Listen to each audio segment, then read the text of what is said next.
The following live broadcast is rated ESV-MA. Due to extreme subject matter, it is intended for viewing by mature audiences only.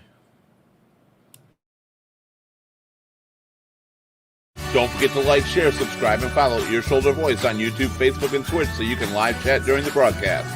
And connect with us on Instagram, Twitter, LinkedIn, and our website, www.earshouldervoice.com, where you can get a live schedule of our upcoming shows, call into a live broadcast, or apply to be a guest panelist.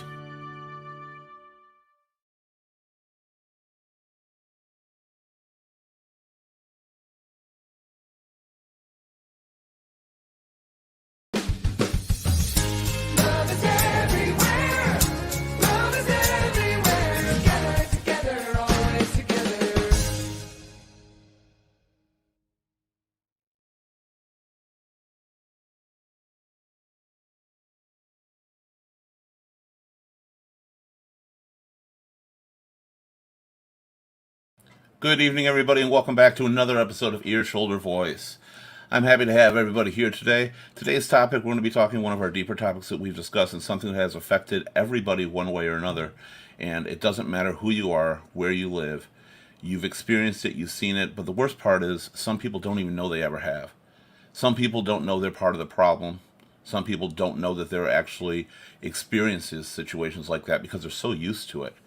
In today's world, the one thing we can't often get away from, and something that seems to go away but come back in certain people's eyes, it's forgotten about and it's brought in the forefront. It's brought to the center of attention, and everybody gets worried and everybody thinks it's a new problem, but the problem's been going on for decades to centuries, and that is racism. Today's topic is a color-bound world dealing with the aspects of racism. Racism is a huge issue, especially in the United States, but all over the world. And the last 4 to 6 years have really brought it up close and personal to a lot of people. People have come out, the term's been used widely to describe anybody that disagrees, anybody of color as being a racist. However, any movement in favor of different races or cultures is often now considered to be a racist movement, and something that people shy away from just because of its definition. And we're going to talk about all that right now, as well as how it affects the everyday person out there, who's aware of it, who's not, and how you can see what you do that may actually make you one of those people that you've never realized, whether a victim or perpetrator of the incidents. Don't forget, while you're here, to like, subscribe, follow, and share Ear Shoulder Voice on Facebook, Instagram, LinkedIn, Twitch, Twitter, and YouTube. And also, you can chat live during our broadcasts on YouTube or Facebook. Just go on there. We'll respond live to all your questions. Say anything you want on there. Typically, you can call into the show. Right now, because our panel is a little full, we might not have call-ins. We still might, so just wait. Stay patient on that one. But, of course, like I said, we've got a full panel, and we can't really run a show without them, so let's bring them in.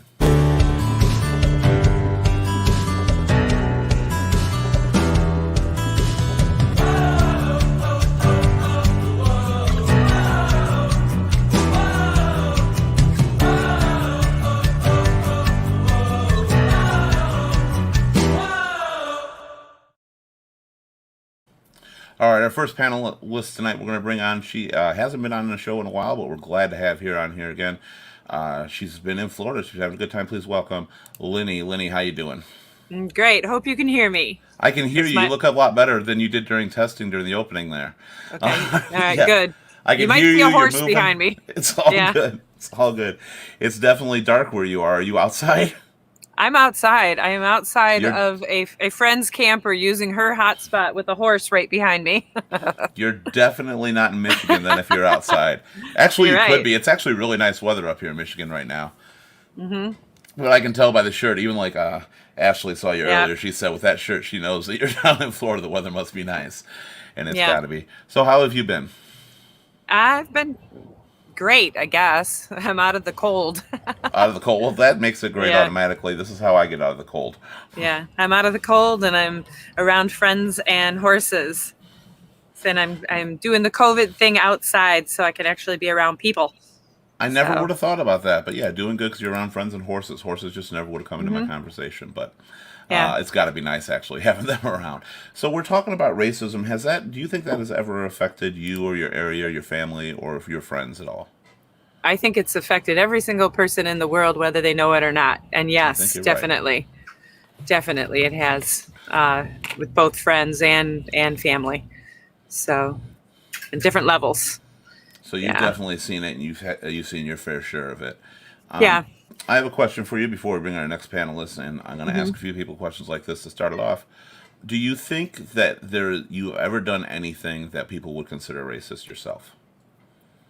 I hope I haven't, but I would not know, and because so many people feel that so many different things are racist, so if I did, it was definitely not something that I meant to do.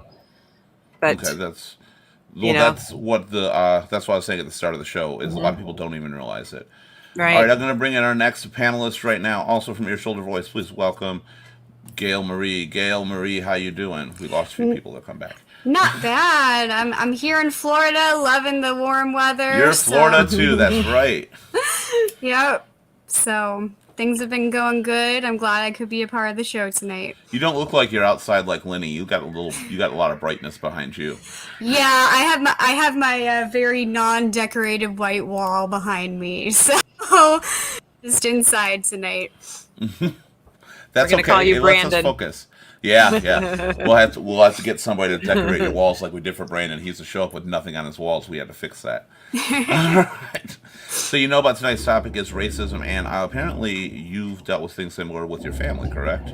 Yeah, that's correct. I have an African American part of my family, and when I was little, I remember little things of like looks people would give us, oh, that's your brother, things like that. Not overt stuff, but really kind of sly under the table things. And obviously my brother has experienced more than I have as a white female, but I think that like Lenny said, like it affects all of us. So Hi, Jan. Yeah, absolutely, it does. We talked because you were on our adoption show, I believe it was, correct? Yes. And you had said because that was your family, so I knew you'd be a good candidate for this show. Next up, we're going to bring in one of the founders of The Human Condition, and also owner of Orlando Entertainment. Please welcome Vince. Vince, what's going on? Hey, how's it Hi, going, Vince. Keith? It's going fantastic. So, Vince, you were on our Halloween show. I remember that because you were the owner of Orlando Entertainment and founder, and you make movies and stuff, and that was really cool. But you're also kind of the founder of another organization. Can you tell us about that? The Human Condition. So it's a podcast, and its goal is to dismantle semantics, so we can get in there and it's an open forum where people are allowed to make mistakes. They can say the wrong things, and we're all coming from a place of love. We're trying to recognize that there's a difference in experience through every individual. It's not just a race thing. Every individual has a difference in experience, and if we listen, we might be able to get to the core of what ails them. And my theory is that we all have common ground in this field of trauma, right? We all know what trauma feels like. Our way to trauma is different.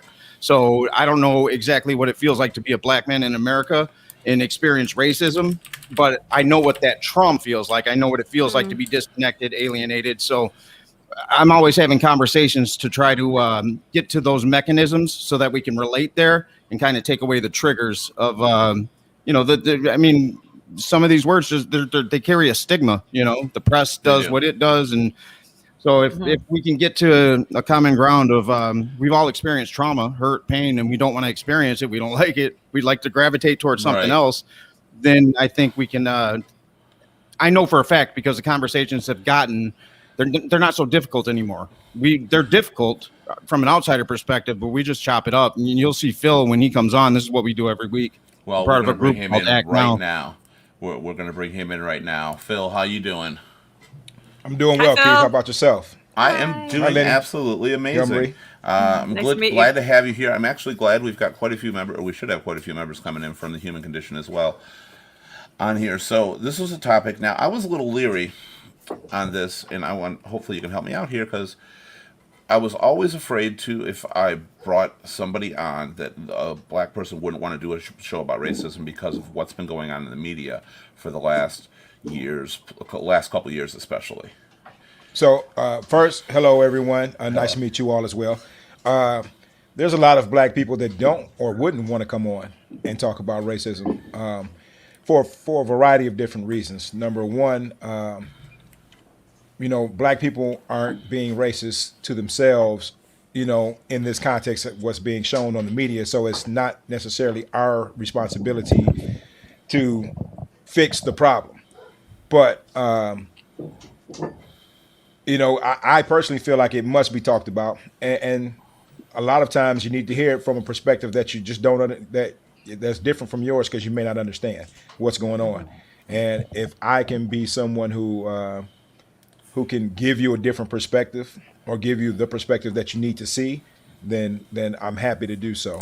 A lot of people need that perspective, but based on something you said it's not your problem to fix because you're not racist against yourself, but racism exists more than white on black. And do you think that is there racism existing in the black community as well? Not necessarily even against whites, but other cultures. So absolutely, but that's why I said there's a lot of black people who wouldn't want to come on and talk about it. Okay. There is a lot that happens in the black community, just like it happens in any other culture. The oppressed, want to a lot of times to look around and find out who they can oppress to make themselves feel better sometimes. And in some cases, that is talking bad about women. In some cases, that is, discriminating against, different communities based on sexual preferences or anything like that. There's a lot of things that happen within, all cultures. There are black people who, there are many, many black people who do not like white people at all. They have a very healthy disdain towards white people. And it's because of some of the many things that they've witnessed, some of the things that their uncles and aunts have told them about the civil rights movement, some of the many things that their grandparents, have gone product through. of your environment is a great term that people use, and that's very true. And it's also your family that's raised you and their family that's raised them. In some cases, it is they don't know any better, and that goes for both sides, whether you're black or white. You were literally raised at the idea that this side is against you in one way or another. Before we continue, I want to bring in our next panelist. Please welcome Ashley. Ashley, how's it going? Hi, Ashley. Hi, Ashley. Hi guys, how you doing? Ashley's turning things around there. All right, now we look good. All right. Good to have you here, Ashley. Thank you. Hopefully, we'll see if my Wi-Fi is cooperating. Wi-Fi and seems to be giving a lot of people problems today. Yeah, I don't know if everyone in the world is just on right now at 7 o'clock, and I normally don't have this issue, but yeah, everyone's having issues right now with Wi-Fi. No. Well, mine's good, so I'm good. As long as mine works, I'm happy. That's pretty much how it goes with me. So, Ashley, what brought you? You really jumped on this topic. Actually, what brought your interest in? So I kind of have that weird. Went to a Lutheran school my whole life. We only had a couple of black girls at our school, but I was actually raised in a trailer park and then in an apartment complex where my family was the only white family around. So I kind of have a little bit of variety with everywhere. And then I worked in predominantly low income areas. I'm in social work right now. I have some of my people actually who are fighting police brutality lawsuits right now. So I kind of have a little bit of So you got a little the bit of background. everything in here. We're going to hit that back in a little bit with where you work too. I want to get back to that and something you said about dealing with the cultures. And I have the question that I wonder, especially with people that work in that field, because racism is instilled in our bones a lot of times, and we don't really understand even some of the things we do. Do you ever look at somebody and have you ever thought this is a problem situation? Like, have you just automatically profiled somebody before going in that line of work? And the reason I'm asking is because sometimes I've seen people in that field do exactly that. Now, do you mean at work, or what do you mean by that? At work. Profiling at work, I wouldn't say that, but we do have to be culturally sensitive because we deal with all walks of life. So the way I'm going to act and be appropriate with, it could be an Indian man or people of Iraqi descent where it's a very patriarchal society. They're probably not going to give me as much respect, especially as a white woman. So you kind of handle the situations differently. But outside of that, no, we're pretty open-minded. All right, that's good to know. But have you seen it in your line of work? With other workers profiling situations? Yeah, you don't have to name any names or any places or any particular. Just, is it something that you've seen as being a common issue? I've seen it prior. other jobs I've done where you do have that preconceived notion. And in inner city, dealing with different inner city youth, you do see that issue. Well, it's nice to see people out there who are doing for the good and want to change that. So I appreciate that a lot. You were right about another thing you said, which was it kind of can start back all the way in school. Sheena's here, she says, or Jan's here, she says when her daughter Sheena was little, she was friends with some kids who were black. I hate saying that, but she wanted to like them because she said they were pretty. A lot of times, well, they can be beautiful because anybody can be beautiful. It doesn't matter what you look like. I truly, at heart, believe anybody can be beautiful. Almost. There's certain people, Danny DeVito, I don't think it's ever going to work for. But the rest are all good on there. But they can't. Nothing And wrong I'm with gonna. Danny DeVito. He just can't be beautiful. He's still funny. In my opinion, beautiful. I'm allowed to have an opinion. Yeah. His personality can be beautiful. No, I can't even finish that phrase. But it did, and I'm gonna admit, when I was in school, we had very few black people in my school. Now I grew up right off of 8 Mile, but literally 8 Mile was a separating division there. Anything north of 8 Mile was pretty much predominantly white, and anything south was predominantly black. And it was really weird. It's more mixed now. And we had one girl, and when I was a little kid, I thought she was dirty. I never saw a black person in my life. I thought it was weird. And I wouldn't talk to her. My mom pretty much beat some sense into me. I've never had a problem with anybody since. But the problem is a lot of people don't have parents like that. Now, mind you, I was a little kid in grade school. I wasn't doing this in high school. I was probably kindergarten. And it does start, but a lot of people don't have parents that do that. And a lot of people tell them to steer clear in there. Phil, I want to ask you, what kind of city did you grow up in? I grew up in Detroit, and then shortly there, like maybe around, I think, 6th grade, my family moved out to Southfield, and then moved back to Detroit when I was towards the end of my junior year in high school. But I stayed finishing up school out in Southfield. Okay. So did you run into any problems like this going to school as well? So I didn't run into any racial issues. So when I went to school in Detroit, I went to Bates Academy. Oh, okay. And Bates Academy at that time, it was predominantly black, but it was other ethnicities that went to school there. So it wasn't like a culture shock when I went out to Southfield and everything was a melting pot, so to speak. It was, I'd say, when I got to high school, it was about 30% black, 30% white, 30% Chaldean, and 10% other. Now, how old, if I can ask, how old are you, Phil? I'm 43. You're 43, so you were going to high school in the 90s. Graduated in 95, yeah. Okay, so you graduated in 95. So that's one thing that I did notice is by the time I got to high school, it was more of a mixed crowd, and everybody was friends. And I guess I was disillusioned, because I was under the impression that racism was going away. It was doing better. We were getting stronger as a people. We were a new generation. Now, I've been informed recently over the last 4 years that apparently I'm wrong. And what's your take on that? Well, there's several factors. Number one, like you said, when you got to high school, it was more of a melting pot. But like you said, you lived right off of 8 Mile. But, if you go an hour north, not everybody had that same luxury. I don't want to presume to know how old you are, but No, you don't. but an hour north, not everyone had that melting pot. And then when you watch the news or you read newspaper articles and things of that nature, like let's talk about Detroit specifically.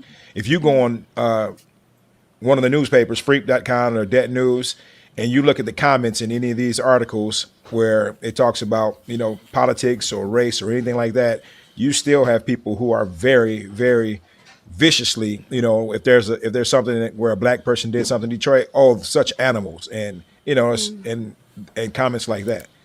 So I think that a lot of it is that people still aren't exposed to anything but the news, and the people who control the media, in some cases, they don't do black people any favors. Yeah, that is definitely true. Go ahead, Vince. I can speak on that too, because I went to the same high school that Keith did, and so I grew up in Detroit, and then I came over to Hazel Park, and when I was about 10 years old, and then finished out high school there, but in between I was in juvie and some other, so my experience was eclectic. But so when I moved out to LA, that was 1 year in college. I went out to LA. It was kumbaya. There was racism in the upper ranks of the film industry, but as the artist, we were all kumbaya. So I mistakenly thought, because it wasn't my daily experience, that racism didn't exist either. I thought it was, a problem of the past. And then Obama got elected, and I'm like, oh, it's done. You know what I mean? So I had that same misconception too. But not long after Obama got elected, that's when you started seeing this underbelly come out from the deep, like South movie caricature type racism. But I have to ask, and that's when I was like, oh my God, it's real. Did Obama not get elected because racism was on the downfall? I mean, he did get elected. I don't think it has anything to do with racism.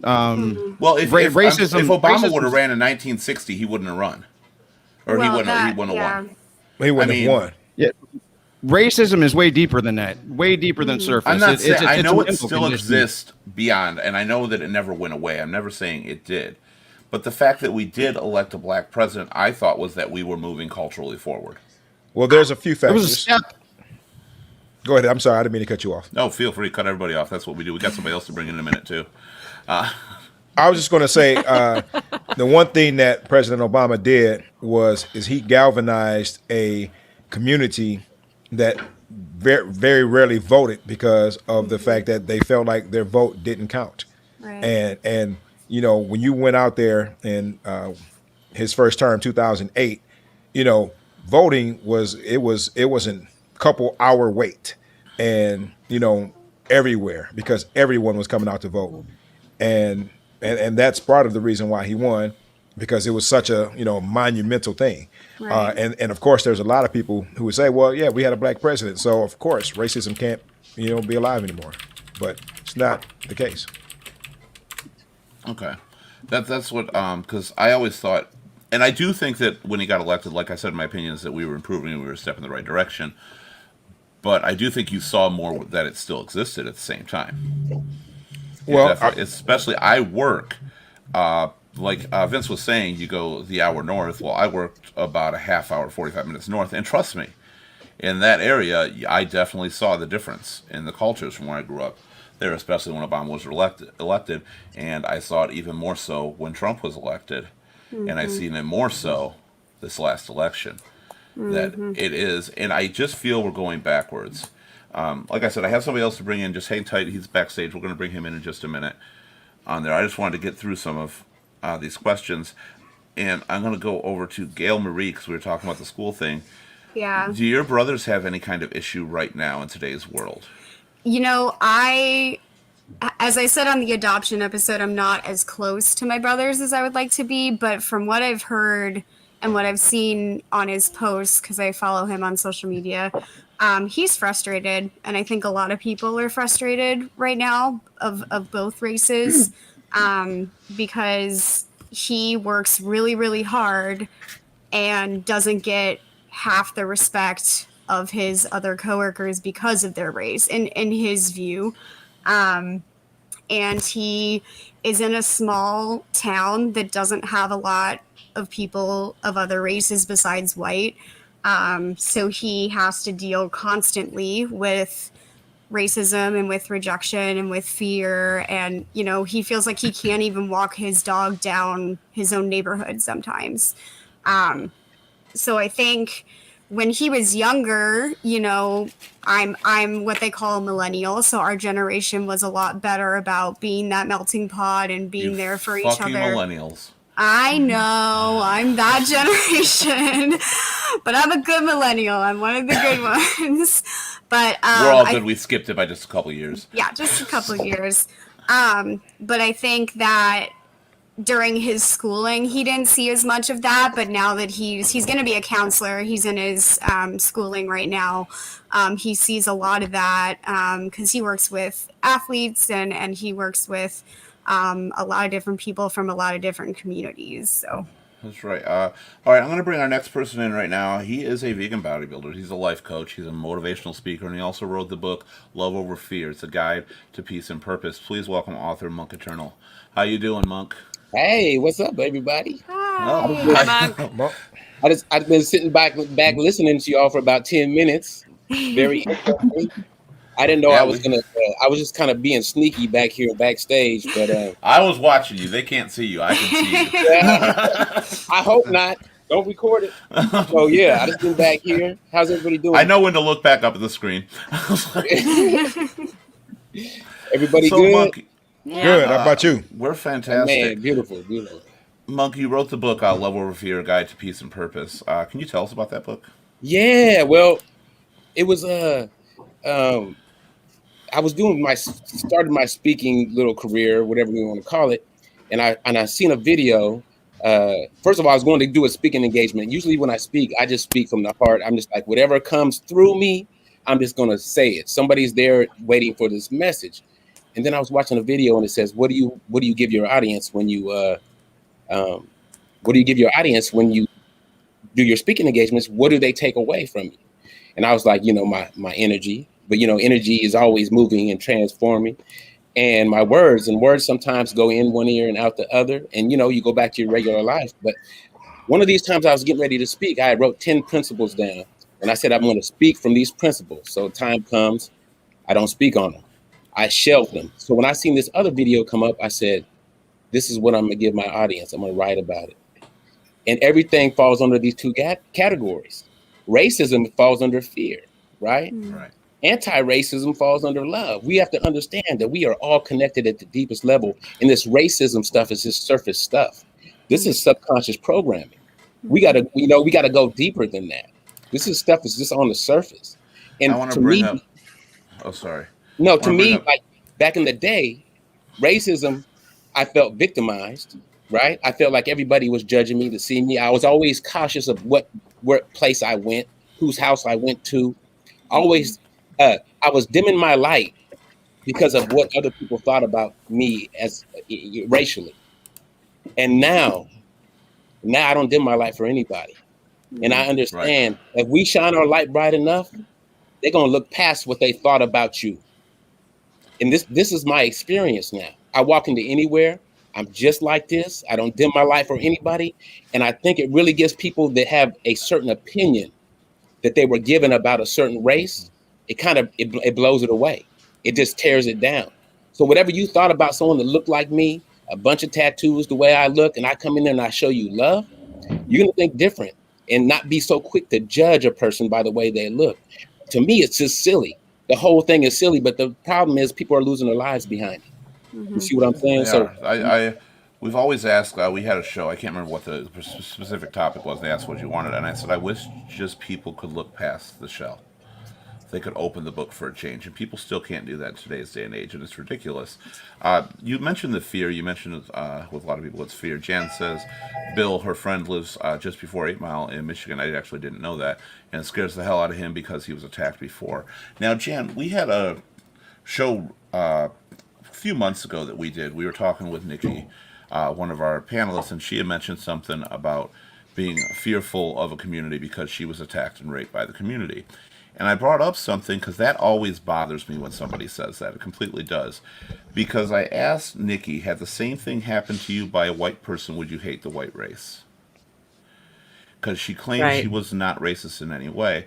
And the fact is, we all do. Mm-hmm. We all claim we're not racist in any way. But no matter what, there's centuries of breeding going on with us. There's centuries of stuff that has just been buried deep within our conscious that we don't even know about, that we do on it every day. White privilege was something a lot of people talk about. Now, white privilege bothers me a little bit when we're talking about that. And the reason white privilege bothers me is because nobody can understand what the hell white privilege actually means. So I know what it means. Why is that? That's what I'm saying. Anybody who's white looks at white privilege and thinks, no, I had to work for all my things. There's no white privilege. I didn't have no privilege or anything like that. Well, But the black people at the same time are looking at it as, well, yeah, but you had to work for it and you were allowed to advance. You were allowed to get there. You were given the chance to even work for it. You know, in that scenario, but there's a lot of other ways that works too, and being profiled. Now, I had an experience. I'm going to bring up the experience in a minute. Let's go back to the white privilege thing. Lenny, I want to start with you because you're white and you look privileged to me. You're not, but you're not white privileged. But you just always, you know, you're always happy and bubbly, and I like that. But Lenny, what are your thoughts about the term white privilege?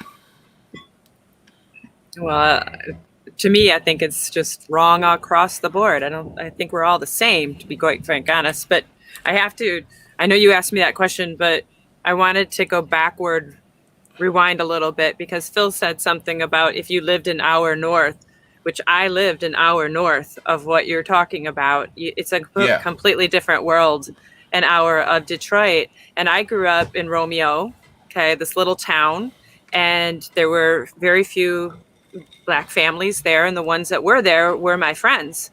Well, I never knew that my family had any, you know, racism in our family at all growing up. And then my sister started dating a Black man. And I'm telling you, it was like chaos in our household, and it drove me crazy. And I remember sitting down with my uncle who lived with us, and he said the words that came out of his mouth were appalling. And ever since then, I remember thinking I hated my family because I didn't feel that way. But then I understood where he came from. I guess he got beat up by a whole bunch of Black men in a bathroom, but it was more than likely his mouth that started it. You know, they won't ever see that. Right. But on the same token, it was not okay. I remember talking to my mom and my dad and my sisters, everybody about this. It was not okay for her to, but I could. And why was that okay? And it was okay because I wasn't this, you know, meek, shy little person that's going to be taken advantage of, that they thought that came along with that.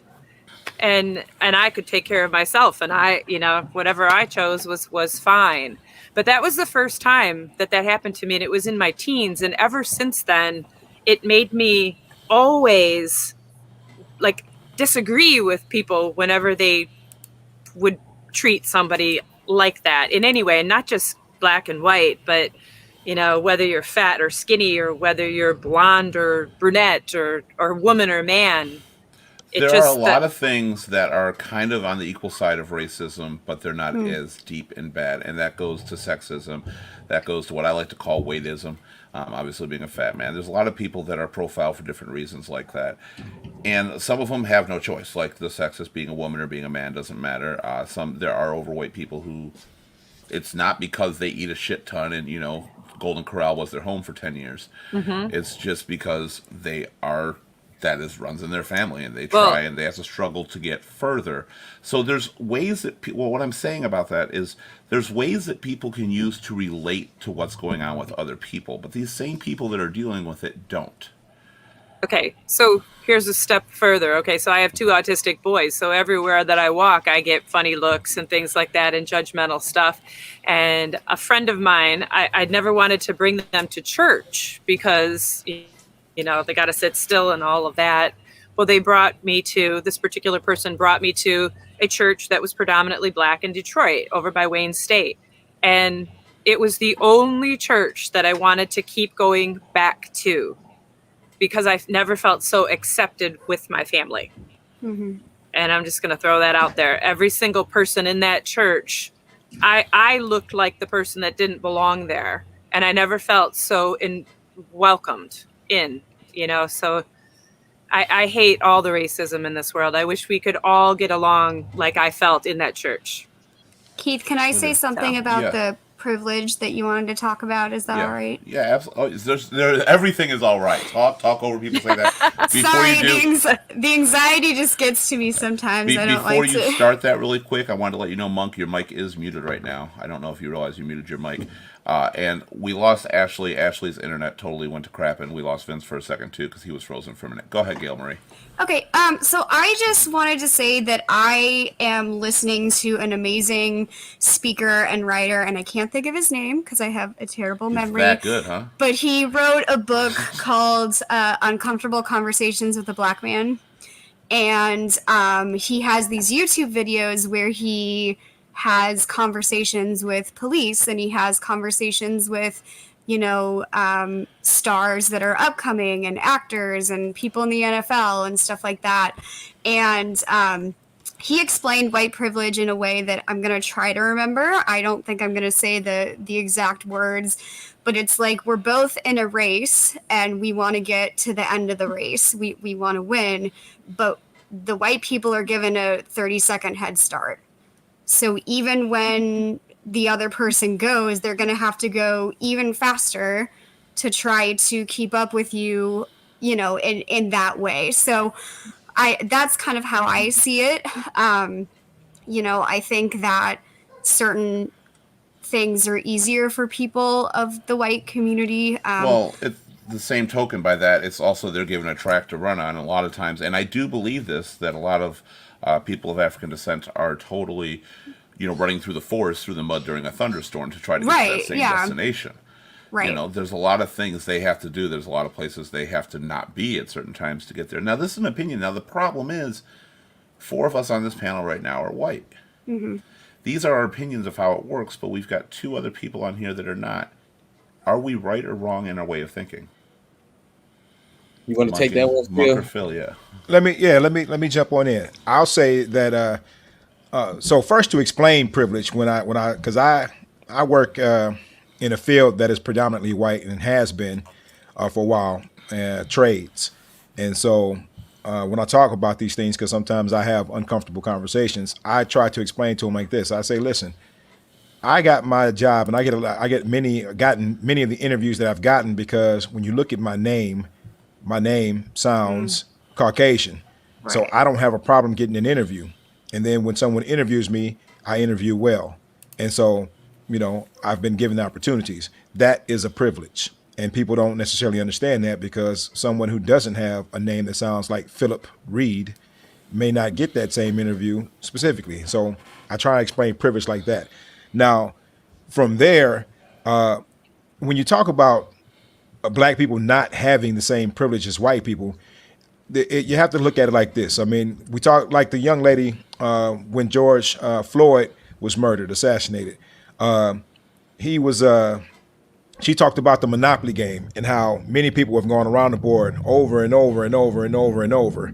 And then, you're not even having the opportunity to go. You've just been stuck in jail or off the side of the board while everyone else acquires property. Everyone else has all these turns to get more money and so on and so on. And then all of a sudden you're thrown on the board and then it says, all right, now you can play, except none of these properties are available to you. And we're also going to make some rules that prevent you from, getting some of these other advantages like, redlining. We're going to charge you more for insurance. We're going to have these homeowner associations to make sure that, you can't buy homes in these neighborhoods. Mm-hmm. We're going to come up with all these lending banks and tell them, they can't lend to you for certain reasons. There's many things that happen. I mean, we talk about World War II with the GI Bill. Many African Americans couldn't use that GI Bill money because they couldn't get into predominantly white, or at that time, white institutions, the vast majority of white institutions. So a lot of that money that kickstarted the middle class of this country and created a lot of wealth, black veterans and their families were left out. They couldn't buy homes because they could not get those loans. And so that is a privilege that white people enjoyed, and that is one that black people could not enjoy, in many, many different cases. And the HBCUs, the historically black college and universities that black people could get into and go to, were overpopulated at the time. And so a lot of the people coming back from war simply just couldn't get in because they didn't have space for them, So there's a lot of things that transpired that prevented. And then once that money is expired, it was just gone. And the black people who served this country came home, discriminated against, and got had a lot of racist things dealt against them, couldn't take advantage of those things that white people could. It's crazy that, you know, when race is brought up, a lot of people that don't really have to deal with it always say, why does it always got to be about race? How often do you hear that? And, you know, when slavery ended, you know, the 48 acres and a mule, what was promised to the slaves, right? When they became free, 40 acres and a mule. They didn't get 40 acres or a mule. And the craziest thing I've ever heard, and I just heard it recently, was the slave owners that lost their slaves actually got reparations. Yeah. That is mind blowing. They lost their property and got paid because of it. And the slaves were left to die and fend for themselves with nothing. Okay, That was mind blowing. One of the things, if I can interrupt, I've got a question Yeah, go ahead. based on that. One of the things that we do on this show is we do talk about the things that nobody else does that is often on their mind. So any questions I ask, please don't take offense to anything like this. But when we're talking about the reparations back then, you said that, and it was ridiculous that they got reparations for letting the slaves go. They had a different mindset. Those are not the people of today. And a lot of white people out there are also saying, why do you need reparations? We didn't do this. We're not that person. How do you confront that? And we're asking because this is what's on people's minds that they don't discuss. Like they're thinking in the back of their head. Let me interject real quick. So the land and the money that they were given, they were able to build through generation after generation of property owning, right? They're building their wealth as Black people are struggling to live, right? And not, when was it? When was Tulsa? When they bombed Tulsa? Well, Black people started to be successful in their own communities and started to build their own thriving communities, right? And when white people seen this, they didn't like it. So they had to burn it down. They had to go in there, murder people, burn down the entire city. So anytime they're saying, how did these Black people, these slaves in such a short period, how did they turn this all around and become a thriving community? We can't have that. They can't be doing as well as us. They're not at our level. They're beneath us. We got to stop this. So all these systems were put in place for Black people to fail. And to this day, people are still benefiting off of slavery, and people are still suffering from slavery. Slavery wasn't that long ago. I was born, Black people were barely able to vote when I was born. This is right now. This is right now. It wasn't that long ago. There's just a few generations down the line, right? My great-great-grandparents were probably slaves. This is crazy how you think it's not affecting the entire planet to this day. And as far as privilege goes, white people even get privilege in the prison system. They get less time for the same crime. Oh, for sure. Right? I definitely and when you believe get caught with, when they had a crack was I believe 100. that's true. I don't believe in it. I'm sorry. I believe that's true. I don't believe in that. Right. Yeah. So crack cocaine, if anybody doesn't know about cocaine, crack cocaine is just cocaine rocked up with baking soda. But they had 100 times the sentence as powder cocaine. Powder cocaine was the rich white people's drug. Crack cocaine, the same drug, 100 times more time, right? So when the private prison systems got into play and people were making a lot of money off these prisons, they had to fill the beds.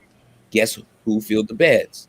We filled the beds, right? This is free labor. This is slavery. This is the new modern slavery. Black and brown people fill those beds to pay these rich entrepreneurs. To this day, and we're still in prison for weed, right? As soon as weed became legal, and now these business owners are making millions of dollars off of it, you got people in jail doing 10 years for 3 ounces of weed. Still in jail. To this day, it is unbelievable. It is crazy.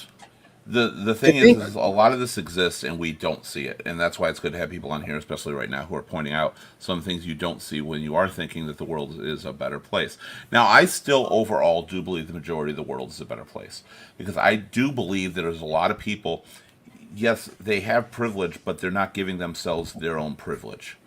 They're running with the hand they have, and they're learning about it, and they're being informed, and they're realizing that things are easier. But how do you punish somebody for that? Because they can't take it away and make themselves not privileged anymore. Keith, it's not about punishing them. We just have to acknowledge that it exists for us to move forward. See, that's the problem. Well, the reason I'm saying punish is people feel attacked by it. No. Who have lived their life, they feel attacked. When I tell you Who about, feels when I talk attacked? about privilege, I make sure to look. It has nothing to do with you. It's the system that gives you. No, not me at all. Not me at all. I'm I'm just saying. I'm talking about whoever I'm talking or speaking. Yeah. Because a lot of people get offended when you hear white privilege, like they did something wrong, or it's not. That's not you. All white privilege is saying is you get breaks that black people don't. Right. You get opportunities that black people don't. Today I had a conversation with another black man. And to this day, I haven't done anything illegal for a long, long time. But when a cop gets behind me, I still have that same feeling like I got dope in the car. You see what I'm saying? And me and this other guy, this successful business owner, said whenever a cop gets behind me, my blood pressure goes up, my heart starts beating. And I'm perfect. No white person that is not doing crime catches this feeling. We still have trauma that we haven't healed from. It's a potential death sentence. It really is, because you have no idea what this peace officer, this police officer is going to be about. You don't know how they feel, but it is a potential death sentence. And when they come to pull you over, they come to the car. I keep my hands at 10 and 2 because I don't get my license. I don't make any moves until they get to that car because I don't want them to think or feel as though I'm reaching for a pistol because I'm black. And they may fear or have fear because they're close to the city of Detroit and feel like I'm a criminal. It is something that, that's a talk that I've had to have with my children, my sons, who are 15 and 11. And I shouldn't have to have that conversation with them about, hey, make sure that you behave appropriately, or do you understand? They've been in the car when I've been pulled over and I say, hey, don't move, because my 15-year-old is larger than I am and I don't want him to be mistaken as a man. And, 15-year-olds, obviously their emotions are different than us as adults, and they don't necessarily respond the same way as adults do. So I don't want a police officer mistaking that and hurting my son, and that's a real life conversation that I have to have. How is that? I've had it too with my boys. I have to ask how partly, and I do know what you're saying, believe me, but how is that always exclusive to race? The reason I'm asking, let me explain the situation here. I have had a white cop pull a gun out on my mother for getting out of, starting to get out of a car when I was driving a dealer plate. She was behind me. And I got pulled over, pulled a gun on her because they thought she was coming out with a weapon. This is a white woman. I had somebody just reach down to grab, but they have the same notion that the cop's action on top of that is standard procedure. Now, when it happens to a black person, it's always seen as only because of race. Where is that line drawn? Shouldn't everybody be told pretty much when the cops come, be on your behavior, put your hands where they're going to be? I don't know if have you ever seen a video of a white family that followed the rules with a baby in the car be murdered for a broken taillight? Have you ever seen that?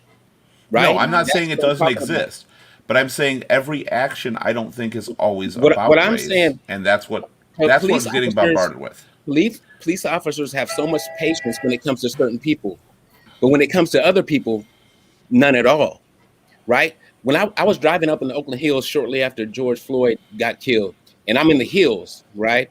So there's not a lot of people out there. I'm driving through to a client's house and a cop gets behind me. So first thing I'm like going, what am I going to do? So when they do pull me over, because I'm already saying they're going to pull me over because this is how I'm feeling, right? So when they do pull me over, do I put my hands on the steering wheel?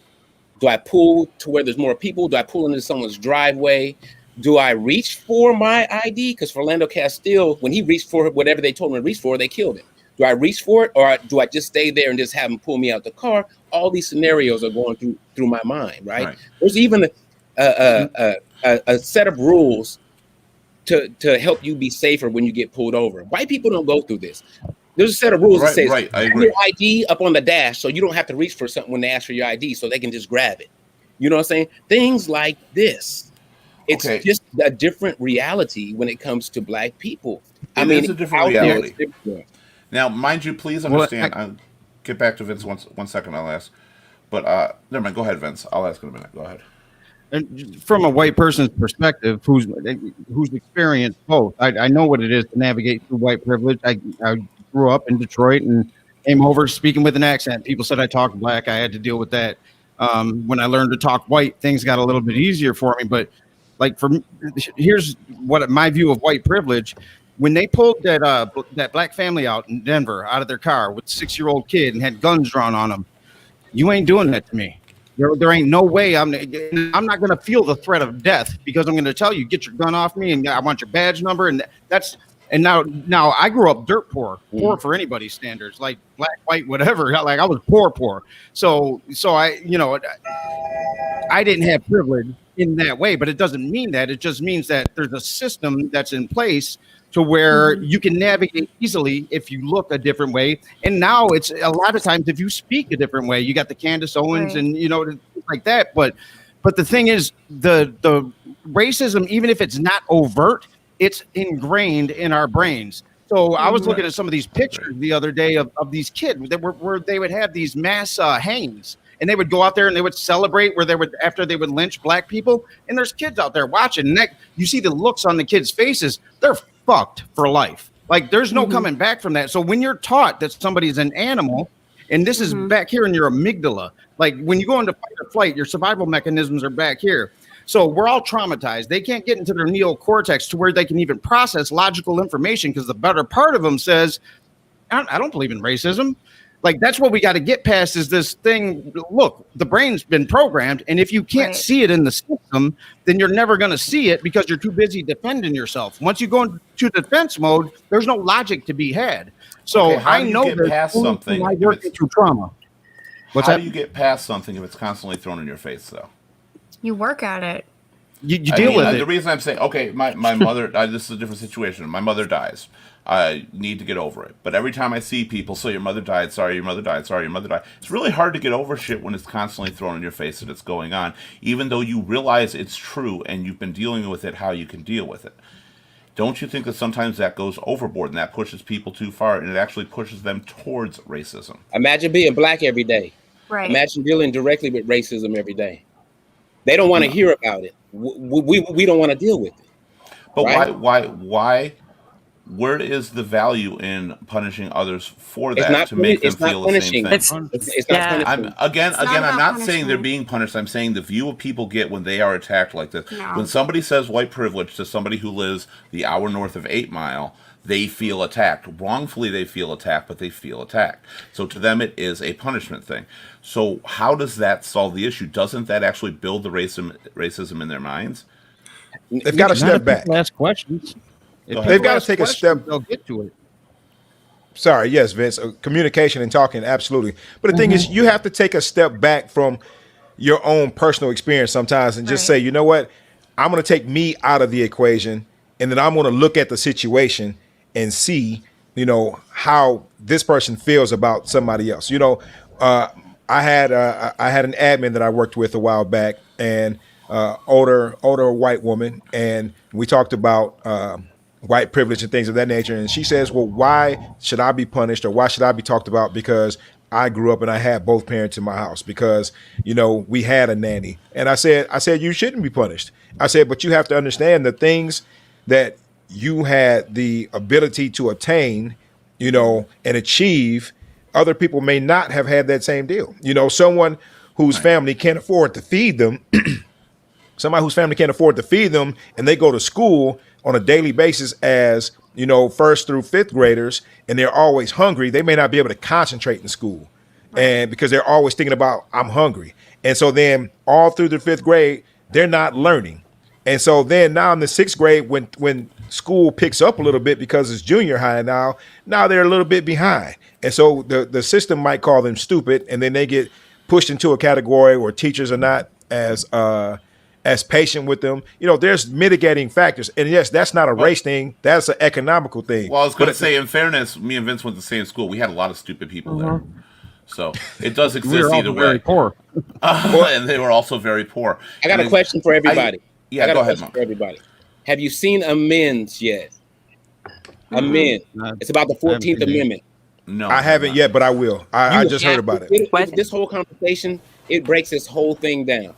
It breaks it all down. You have Is it on Netflix? So it's like Yeah, Cliff it's on Notes for Netflix. this show. Awesome. Amends on Netflix. I will actually check that out because I like reading Amendment, stuff like that. 14th Amendment. Yeah. Before we continue, I have a few things to hit, and again, I hope all the conversation is fine. I'm not ever trying to offend anybody. I just know people don't talk about it. But first, I want to say, Jan says, when I worked at Walmart, I was at the end of my shift, picked up a few things. There was a black family ahead of me in line paying for their stuff. I noticed they had to put some meats back because they were short on money. I jumped in and covered it, not giving their race a single thought. A lot of people like Jan here do things like that every day. And these are the people that don't understand why the world's always getting called racist, because they've literally lived a life that, and Jan is an older lady, so I don't know what that is. Jan is an older lady, so she's lived through the racism and she has bettered herself, and she's seeing it coming back big time too, that it's getting worse again. She had mentioned that on the page when we brought up the show, that she thinks it's getting worse again. Now, these people are the ones that I think are actually causing the problem of not wanting to listen about privilege and not wanting to listen about the actual problems that exist. Because as far as they're concerned, they've been trying to do their part. They have been trying to see things as equals. It doesn't faze them at all. And I'm a little bit guilty of that too, because literally when this all started coming to the forefront again, I'm like, are we in the 1960s again? What happened? Especially when with the riots and stuff like that going on. I felt like it was back in the 1960s. She also says her husband said if he was black, he wouldn't know what to do. And more importantly, I hate when people play the race cards, all of our blood is red. That's also true. We had a guy in the bar, and one of the bars I work at is predominantly white. That's true. It just happens to be where it's located. We've never turned anybody away because of color. What happened probably 60 years ago, I don't know about, because that was a different time. But as long as I've ever worked there, it's been good. And we had a guy come in, and he was African American, and he was being obnoxious. He was grabbing people's asses, and he was, trying to kiss and grabbing them in the front and grabbing their breasts, and we had to throw him out. And he pulled the race card, and he called the cops and everything over him being an asshole. Now, I do believe he was wrong in doing this, because I've known this guy for a long time in the bar. He's been there. He's been a regular for a very long time. So obviously he's always been welcome. He just happened to be. Now when people do stuff like that, that's what tears people away and get tired of hearing about racism. Because not everything is racially. Yeah, it's not always racially motivated, but you've got now a crowd of people who are now getting viewed of the one or two black people they've seen in this bar, because there's not a lot of them. That's how they're going to act. And that's what instills it in them. People got to be smarter than that, though. Like, right. we got to. But so do people got to be smarter not to pull that race card out. No, people got to be smarter than to look at one person and judge anybody else by that person's actions. Like, people got to be smarter than that. Isn't that the definition of racism to anybody? No. What's that? No. That is. It's totally. It's to judge everybody based on the actions of a certain race. It's to assume they're all the same. There's so many different layers to racism. You can just think black people are inferior. It has nothing to do with anything. You can think black people are below you. And that's how it all started. Black people were three-fifths of a person, right? They're not all the way human. They're animals. They're savages. And just how the media portrays people. Oh, when they show a black fight, oh, look at them, they're savages. But then they show a group of white people fighting, oh, they must have just had words or something. Everything is painted in a certain way. I always say black people are like pit bulls of the animal kingdom. We're gentle, but they always show us as aggressive. They always show us at our very worst. You know what I'm saying? This is the image they want to portray. Black, even in the old movies, they had the black scary guy played by a white guy painted blackface, and when they had to save everybody from this black rapist that was raping white women. This stuff has been in our media forever. This is why we think the way we do. The image of us has always been that way. They always show us in handcuffs. They don't show us as doctors. They don't show us as lawyers. Any type of professional. We can play basketball. They'll give us that. We can play sports. Well, when it comes to respected occupations, how many of us do we see across the TV? Right. That's not shucking and jiving. You see what I'm saying? Now I see a lot more. It's changed now. Yeah, it is changing. It is changing, but it still ain't the same. It still ain't the same. Like when Katrina hit, I don't know if you remember, you remember Katrina. It showed a picture of a black family going into the store trying to survive, and they called them looters. Mm-hmm. It showed a white family doing the same, and it said they're just trying to survive out here. Yep. You see what I'm saying? Two different things. The same thing is happening. They're all trying to survive, but one is a looter and one is just, taking advantage and trying to live. This is I think- A lot of times when it comes to media and what you're talking about, what you're seeing, it's what sells. Takes, Media's a big primarily problem. shows like cops and stuff like Right. that are equally responsible for some of this stuff. Media is a huge There's problem. two things in cops. There's trailer trash and there's black neighborhoods. That's But pretty much the mostly basis. black people. If you look at cops, it's going to be 85, 90. No, it is. It is more black than anything on there. But it's what sells because they get the violence. They get all the, the way I'm not to be racist, but the way a black woman yells is freaking funny sometimes when she gets out, I like, and that's what they sell on. And that's what the show is built on, the way they react. And the Well, reason, But that's also built on fear. And I'm sorry. Go ahead, Gail. Go ahead, Gail. That's Marie, okay. Gail Marie. I just want to say that I think a card that white people play a lot is, well, I'm not that racist. I'm not the Trump loving, storming the Capitol, like I wasn't there during slavery, so why do I have to deal with all this? And my response to that is, it's a generational thing. Their parents thought this way, so they taught you this way, and then you're going to teach me as your child this way to think a certain way. So when like Vince said, when it's in the back of your head to think of certain people a certain way, I don't care if you donate to 6,000 churches and help lots of homeless people. If you think a certain way, you're still racist and you're still part of the problem. everybody like- has some racist instilled in them. Right. That's Yeah. right, And yeah. I agree with that. But I Everybody in just think- America, America Yeah. America hasn't known anything but racism. Like that's the start of it. Like it was their Right. slavery. I mean, that's built on and it. We were built on racism. Yeah. and we created it. Hitler modeled that off of us. Like that, the word racism wasn't even coined until 1902, and it was a direct result of the North Atlantic slave trade. I just learned this after George Floyd, and I started digging in and research, and I'm like, God damn.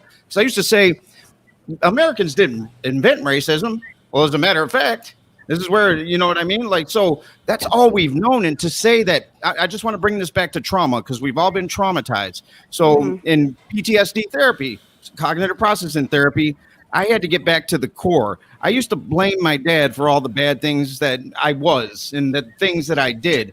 And I couldn't, and I had a valid reason, right?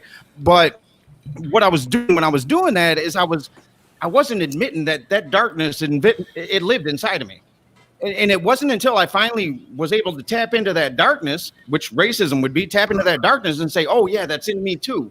Until I was able to do that, I couldn't let it go. I played victim, and I was always on my defenses. Always, as soon as something infringed upon this little part of myself that I felt I had to protect because I might be exposed, I went into fight or flight. And then I couldn't, and I know how these mechanisms work. I know because I went through it. So, like, that's what's happening now, and it's really hard to blame anybody that isn't overt because they're confused, right? But it really just comes down to a reckoning. Like, okay, yeah, I was born in it. I didn't know about it. I wasn't overtly racist. I didn't make the choice for this to happen, but I contributed because in my delusion, right? And when that Okay. happens, then conversations start being had that where people can evolve past it.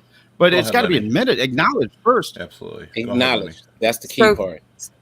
Okay, so with what's going on with social media and everything else, it's more now than just your parents teaching you to be racist or not to be racist or whatever. Where do you go from here to make it better? Like, where do we go? How do Having these we? conversations. We have to have these Right. conversations, and we have to have them often. The thing about it is, nobody that's white on here would want, if you had a choice to be treated like a black person, you wouldn't accept that. You wouldn't want that, right? Everybody says everybody's equal, but you would not want to be treated like a black person. I don't want to promise. be treated like a fat person. Right, but see, with it's race and weight is not the same thing. Right? And, though I'm gonna though it's not as deep, it is still the matter of profiling an assumption based on Well, seeing you can get somebody by profiled physical for appearance. anything, but racism Yeah. and hate for black people goes back for hundreds of years. And believe me, if you were heavy and back then, you still got treated a certain way. You got hung if you were black. Okay, so it's apples and oranges. But we're not talking black back then. We're talking Right, where it came what I'm from. saying is But the today stuff in from social back- media, We're still getting residuals from back then. Believe it or not, it's still. No, I do here. believe it. I do Yeah. believe it's still out there. I just believe that it is much smaller than it once was. And I don't think we are becoming more racist. It's just being exposed. It's just coming up. When I Obama think, became president, when Obama became president, and all this racism came up, it's only because people that were racist thought they were going to lose their way of life because a black person Right. is running the country.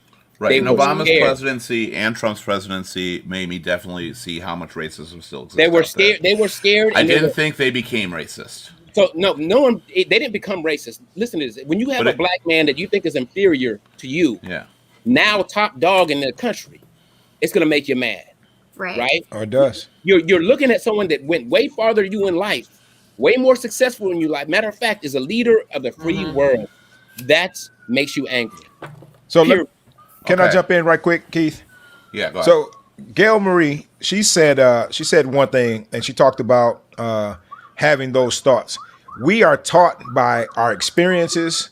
We are taught by the media. We are taught by movies. We're taught by all these things to be able to prejudge. You know, everyone, it doesn't matter, and it's not racist to prejudge someone because that's what your brain does. Your brain does it makes split second decisions about how you feel about something based off of the things that you know or the things that you think you know. So that's one thing that is the thing is it's not bad to prejudge. It's bad to not get to know someone, you know what I mean, because you've prejudged them. Or it's bad to be hateful for someone because you've prejudged them for what you think you know. That's bad. Then Vince said something about the overt racism. Now, that I think is what Jan and people like Jan were talking about, because look, you know, if I see somebody in need, you know, I help them. I feel like I'm a good person. And because it's not like it was in the 60s, there's no fire hoses being put on people, and there's nobody setting dogs loose on people. Well, there are you know, some places. so I mean, but here's the deal: you didn't see that until cell phones became prevalent with these good cameras. You know, Obviously, yes. until everyone sees, you know, murder porn, basically, where you see black men killed in the street, you know, where you see all these things happening, where you see police abusing, you know, their power and all types of things. Until that stuff came out on social media, we were just making that up. Oh, it's not that bad. Yes, I'm telling you, it's that bad. I'm telling you that I know people who have experienced some of these things. I'm telling you that I've had experiences with police, and fortunately, it didn't go that far. But I'm telling you, yes, it is that bad, and it has been that bad. This thing, the only reason why it was brought to the forefront is because you can see it. I'll give an example. The NFL had a problem with domestic violence for years and years and years and years and years. And it didn't become an issue to the forefront until Ray Rice was caught on camera in a casino knocking his then fiance out. They were only going to suspend Ray Rice for 2 games until people saw the images. And when they saw that image, oh no, he had to go. He had to go, you know? And and they had to make an example. When you see this stuff, when you see it and it's brought to you, you can't ignore it because it's out there. That information is out there and it can never be taken away. And then that pulls on the heartstrings of people and it says, well, damn, are we that bad? Are we that bad? It starts making some people think. And then other people justify it. Well, they've just listened, or, you know, this and that. No. I don't care how many laws I break. I don't care what I've done, you know what I'm saying? Unless I'm getting ready to take someone else's life, my sentence should not be carried out right then by the police officer. I should not be executed.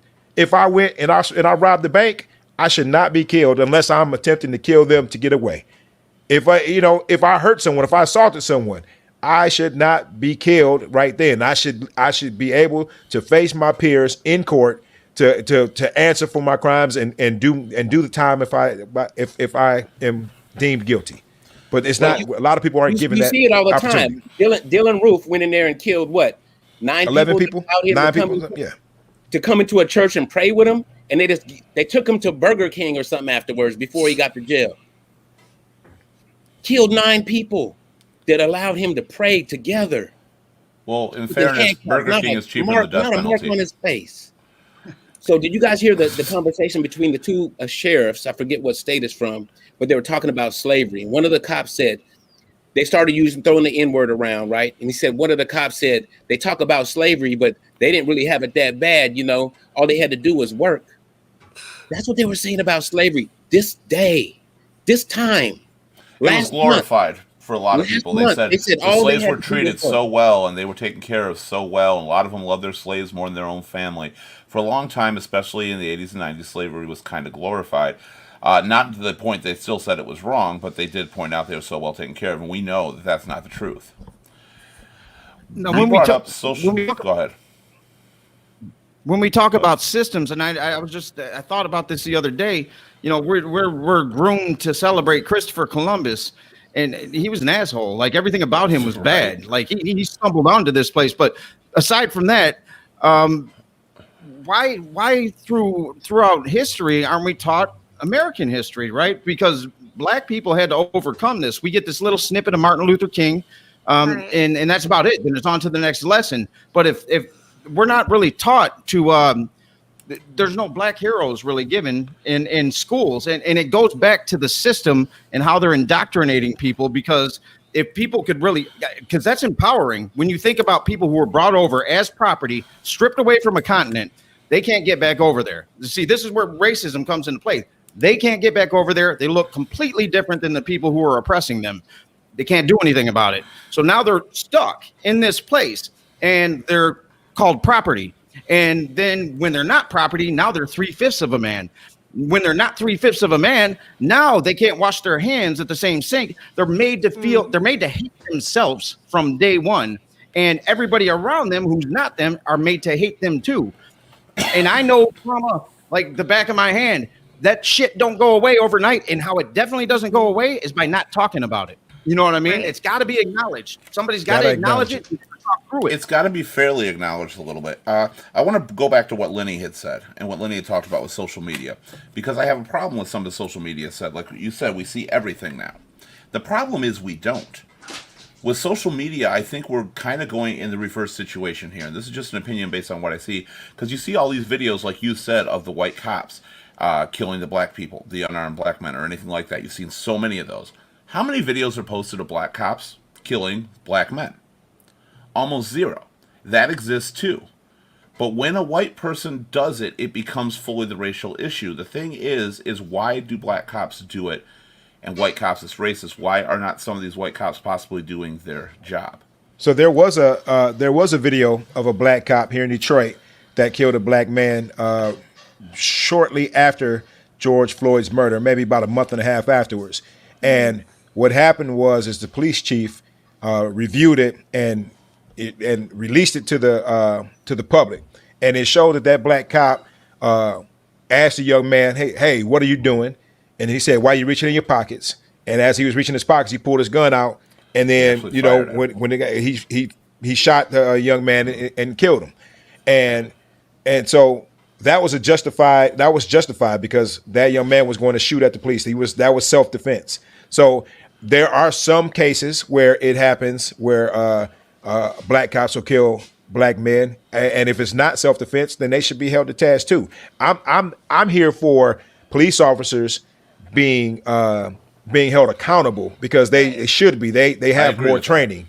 They have licenses to carry a weapon, so they should be held more responsible for that. But you know what I can't tell you why. You know what the issue is not that they kill Black people. I mean, of course, that's the issue. The issue is no one ever gets punished for blatant out murder. No one ever gets punished for it.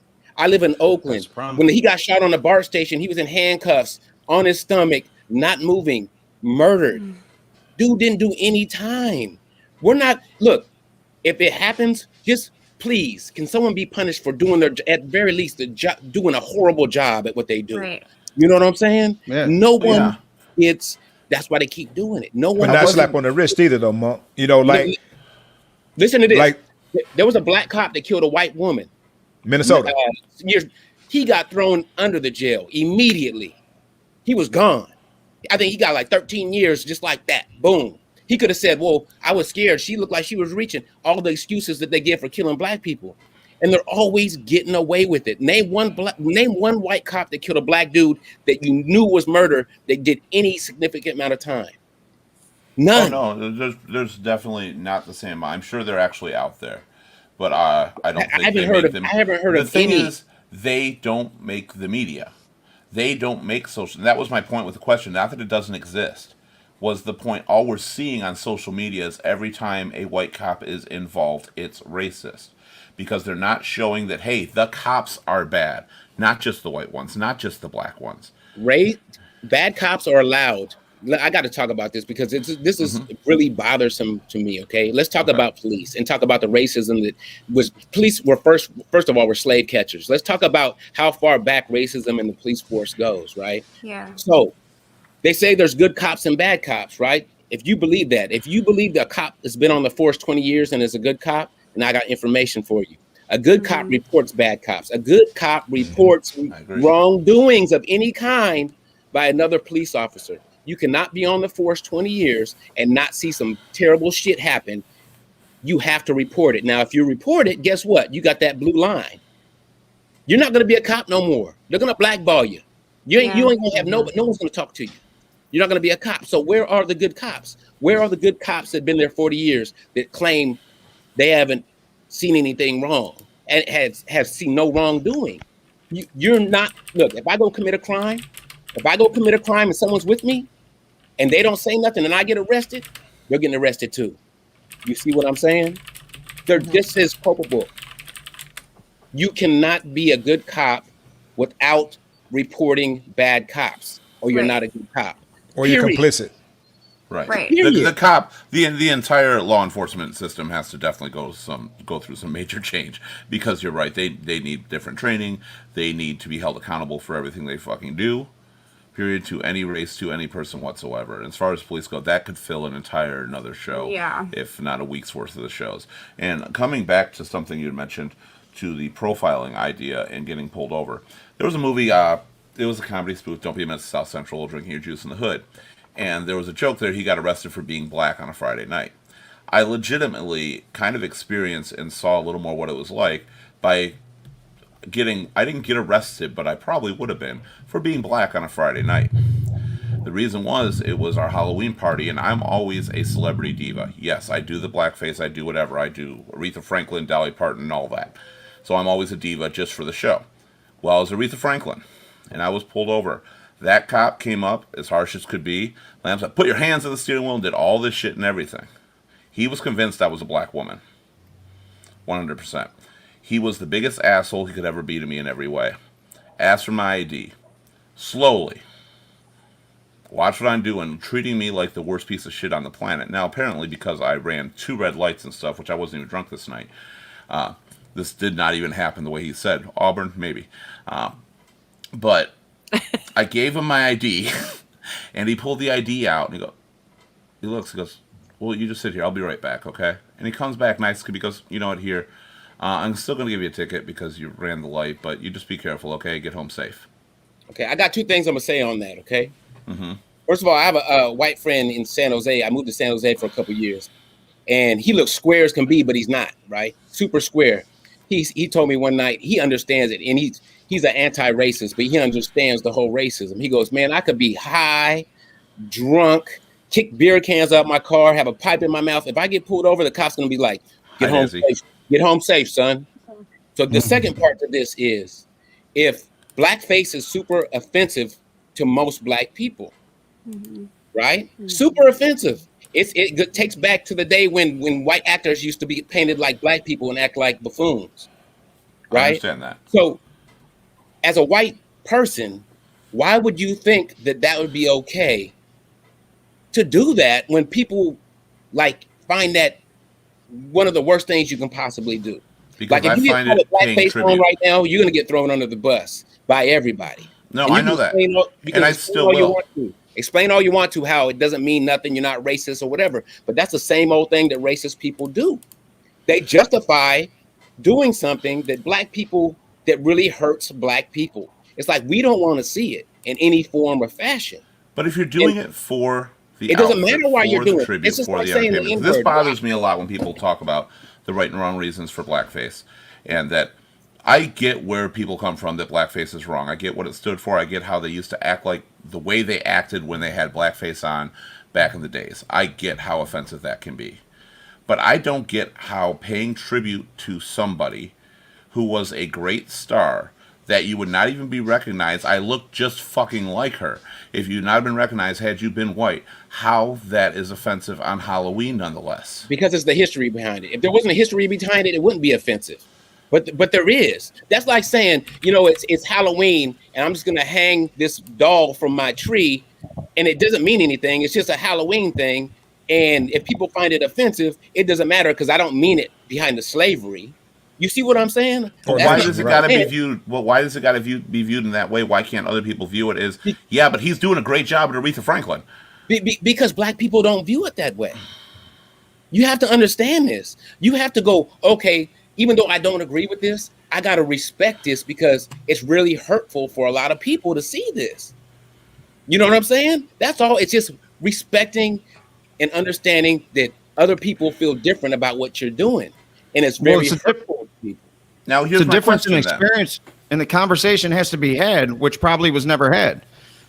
So that's where coming together and conversations has to happen. Keith, what I'm saying, if you did that and you walked up into the wrong place, you might not come out. That's how offensive people think that is. I don't always think that's the case because I came across several black people in outfit. All I'm saying, when you said I dress up in blackface, it felt like something just stuck me. Like, what? Well, in fairness, I didn't dress in blackface. I dressed as black body. I even did my butt. You did blackface. Okay? So I did everything. Right. Like I'm saying, would it be okay for a white person to hang a noose with a scarecrow or something from their yard? Would that be okay? Where's the line? But then you make being black a crime versus the crime against black being the crime. It's the history. What is acceptable as far as, can you say the N-word as long as you don't mean it? You see what I'm saying? Where's the line? Okay, now that's where I want to get through. Okay, but it's okay, and I'm bringing this up for the reason I have people who I'm a DJ in a karaoke host. I own a company that does that. So I have people that sing songs with the N-word in there, and if they're white, it's wrong for them to say it. It is in the song. It is written by them. Why is it wrong? It's the history. It's the history behind it. But a black person wrote it and put it in there. How you doing, Dazzy? I'm not talking about the song 2021. I'm talking about the history where that word derived from. That's why. That's all. It's the history. Just like the blackface. That's the history of it. And everything is based on history. So, but a lot of times it is though. Has to be. Go ahead, Phil. So I was just going to say, if you and I, if you and I are very well acquainted, and I know something bothers you, and yet I make the decision to say, you know what, it bothers Keith, but I'm going to do it anyway. All right, I know you smoke cigarettes, and I say, you know what, Keith, every time I talk to you, I say something disparaging about cigarette smokers, whatever, anything. I'm just trying to make something up here. Yeah. And if that really bothered you, you know what I mean, and I was trying to, and I kept doing it, that would be me disparaging. That's me not caring about how you feel. I'm just trying to put it in a different context. We should all, like we talked about earlier, we should all be loving everyone. We shouldn't have these things. And so for me to constantly do something that I know hurts you, that I know makes you feel this way or agitates you specifically because of the history of something like blackface, like using the N-word, it's problematic. And so people should realize that there's something that comes along with it. There's a lot of hurt. There's a lot of trauma, as Vince talked about earlier, that comes along with it that triggers people. And when people get triggered, they react differently. Where comes empathy? Where comes actually from the other side also looking and say, I understand where you're coming from? Why does it got to be jumped on that it is a hateful thing? Why can't somebody celebrate? For me, and I'm using this for the example, I'm celebrating the Queen of Soul. A black woman, yes, who just came from nothing and took over the music scene, took over the world. Why is that met with hate? I get that there is a part of that outfit that does offend people, and I understand where you could be coming from that. But why can't people look at the celebration of it at the same time? You are pulling off a hell of a show. Why can't you dress up as Aretha Franklin without the blackface and still pay that same homage? Nobody would freaking know I was Aretha. If you told her, I'm paying homage to Aretha Franklin, then that would be it. It's such a simple thing to ask of somebody, just to respect the feelings of most entire race. It's like to even argue the point, well, why can't I do this? Well, on that, I don't mean it this way, but but I'm gonna do it anyways because Well, I'm not going out every day dressed this way or anything I know, like that. I know this. But on this occasion, Dazzy, were you going to say something? Yeah. See, the history behind the blackface in performing arts is that black women and black men couldn't play black women and black men. White Correct. men played black women, and white men played black men. It's offensive to black people because for years it was a mockery. You know, they made a mockery of us as just regular human beings. Mhm. You know, I get what you're saying because I've been to several shows where, you know, I see the men dress up. I've seen the guy do Whitney Houston, and he was a white guy, but he was awesome. He still had on the black makeup and everything. In entertainment, for me, in entertainment, some things change with that regard. But blackface is hard to handle because of how we've been portrayed while doing blackface. You get what I'm saying? So, though I understand is it like a review show, a drag review? What is it show that you're doing? It's just my Halloween outfit. I come as a famous diva. It's been white, black. It's whoever has always been considered a diva. Yeah. See, It didn't now matter. if it was a show, that's different. And the reason I say it's different is because in entertainment, there's no lines. You do almost anything in entertainment and get away with it nowadays. However, if you're just doing it in Halloween, No, it's for the show on Halloween. But I run the show. I am the entertainer, and that's Keith, exactly what it is. I do understand why some people would get upset. I do. But I I understand the understand meaning because of behind it. I've always had a problem in all situations, not just with racism or anything like that, with people who cannot see good intent and Keith, who always Keith, choose to see the Right, worst. right. Yeah, go ahead. Keith, I didn't know that was an issue either. I didn't know it was an issue either when, you know, I come from the same place and until I listened to somebody tell me why it was an issue. And then I was like, oh, I get it, you know, but the thing is, we know there's a problem, right? There's a problem that plagues the planet. And if we're ever going to navigate through it, you got two choices. You can either be a part of the problem or you can be a solution. Yeah. And if somebody's telling you, it's like me telling my kid, and I've been guilty of this, and I had to learn and grow past it. When my kid's saying, "Oh, I have a fever," or "I have a headache," are you trying to get out of school? You know, that used to be my go-to. No, I got to listen to this. I got to listen to what they're saying. I got to take it in because immediately when she's telling me that I got a stomach ache, well, that's not going to fit my agenda tomorrow because I got to work and all these things are going off and I'm not thinking about them in real time. This is just what happens. So we got to listen. We got to listen. And if you genuinely care, it's nothing to listen. And if somebody tells me that I don't have to do it, I don't do it anyway. But I mean, that's an easy thing to not do. If somebody's saying, "Hey, that hurts me, man," And then My grandmother used to tell me. But I would hope that if somebody it bothered, they would be willing to have a conversation about it and not just assume the worst. Well, I am that weird person that looks at the world that way. I believe people are far better than their outward actions. So my grandmother used to tell me that the road to hell was paved with good intentions. Right. And the reason why I say that is because a lot of times people don't mean for it to be bad, but it still causes harm. It still causes trauma.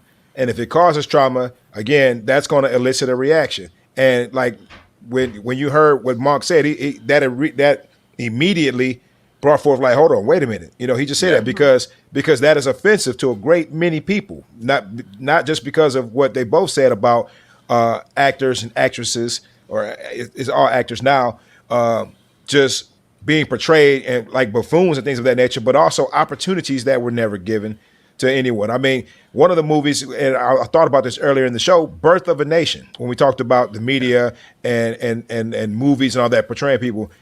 I mean, have you ever watched the original Birth of a Nation and how Nate Turner was portrayed and how that went? It was that movie right there helped to galvanize the hatred against black people in this country and launch the KKK. It is offensive to many people. There are some people who it's not as offensive to, but it's problematic because that brings forth a lot of angst and feelings in people that are really unpleasant. as much as I do agree where you're coming from, mind you, this was like 10 years ago too. This is before it was even brought to the mainstream on that. But mind you that what do we do? Do we have to walk on glass? Because It's if we conversation. give, if Yeah. we, well, no, not about the racism in general. But if we give in to, we can't do this because it might offend somebody. We can't do this, but it might offend somebody. It's going to start with race, in which it has, and it's going to delve into everything. To if you ever saw the Time Machine, the movie The Time Machine, we're all going to become those Eloy of the future. We're not going to have personalities. We're not going to have No. individualism. We're not going to have anything anymore because everything we do becomes afraid to offend somebody else. The That's reasons behind it are valid points, and I'm not saying that in any way because I agree how people could. When I did this, by the way, I did not think that it was offensive to anybody. Now that I have talked to other people, I have realized how it could be offensive to people, and I take that into consideration now. But at the same time, do you walk on eggshells if others, if people are smoking around you and you're going to, now people can't do that, or drinking, or being a woman, or what women went through at some time? Is it wrong to vote because women couldn't do it at one time? Where does that limit, where is the line drawn? That both parties, one works not to offend people so much, but the other party also works to try not to be so offended. Keith, the line's drawn at equanimity. So when we get there, that's where the line is. So if we white males have never had to fight for their basic human rights, and Yeah. if you were I gay, agree. That's why we have For the most this part- panel. what's happened? I said I agree that's partly why we have this panel, is so that Right. we can experience. So it's from drawn other at people, too. equanimity. So when we get there, right. But we got to get to the place where everybody feels equal. And if somebody's telling you that they don't feel equal, my gut response now, rather than to push that back, because I don't want to deal with it. I got other shit going on in my life. I don't want to deal with that. I want to hear it. I'm going to ask why. Maybe it's valid, maybe it's not. Usually it is. If somebody feels like they're being infringed upon, there is the whole victim culture out there, right? And they call it. But a lot of times, if somebody's saying they're in pain, they're in pain, and Right. rather than judge the pain, try to figure out where that comes from, and it makes me a better person acting that way. I get to be better because I ask, even if it's bullshit. It's rarely bullshit. If somebody's wanna get feeling to pain, both, feeling it for a reason. Really quickly, because Gail Marie's been trying to talk, and I want to get to Monk because it looks like he's dying to say something too. So first, Gail Marie, go ahead. What were you trying to say? Thank you. So I think there's a big difference between, we're all going to have to be so PC and walk around eggshells and not do anything we want, and doing something that genuinely offends and hurts a whole race of people. I think There is a that huge difference.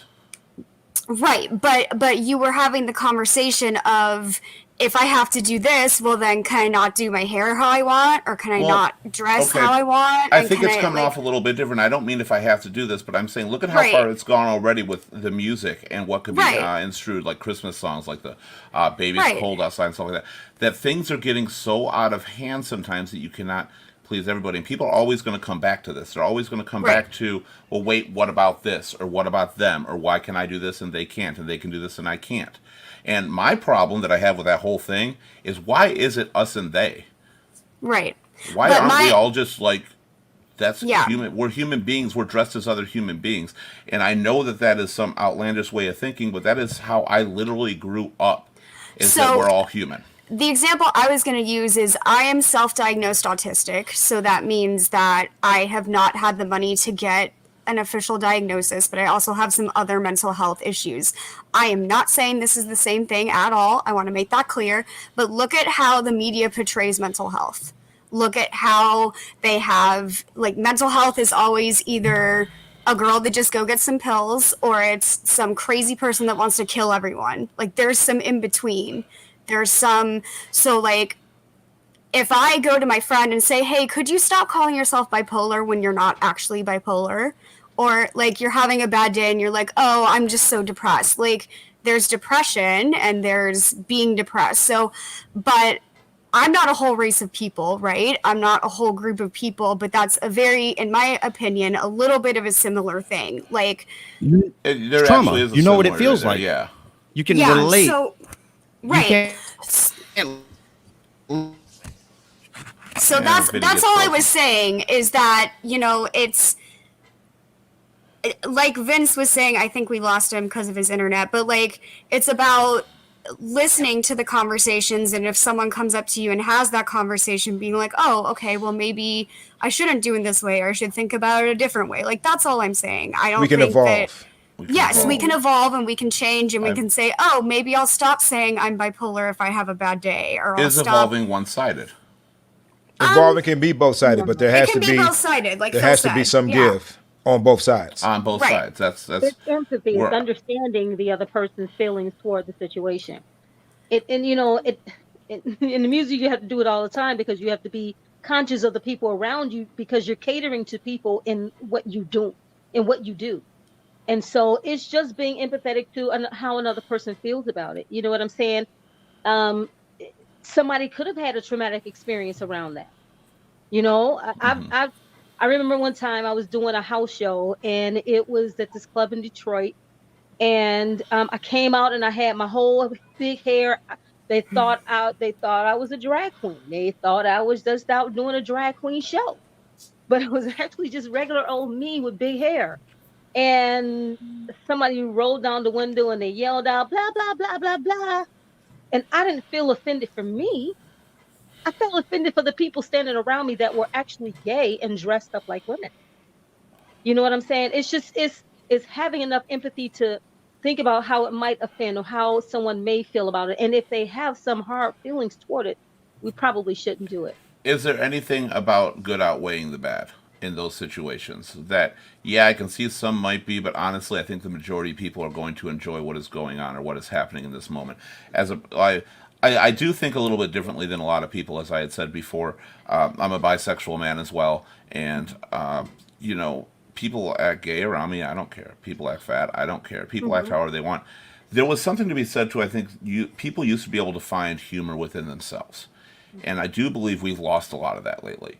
That a lot of people can't find humor in things that were funny, that were sometimes, that humor was invented by the people of that culture, whether they be gay, whether they be black, whether they be whatever. Go ahead, Monk. Keith, the thing about gay is it comes in all shapes and sizes.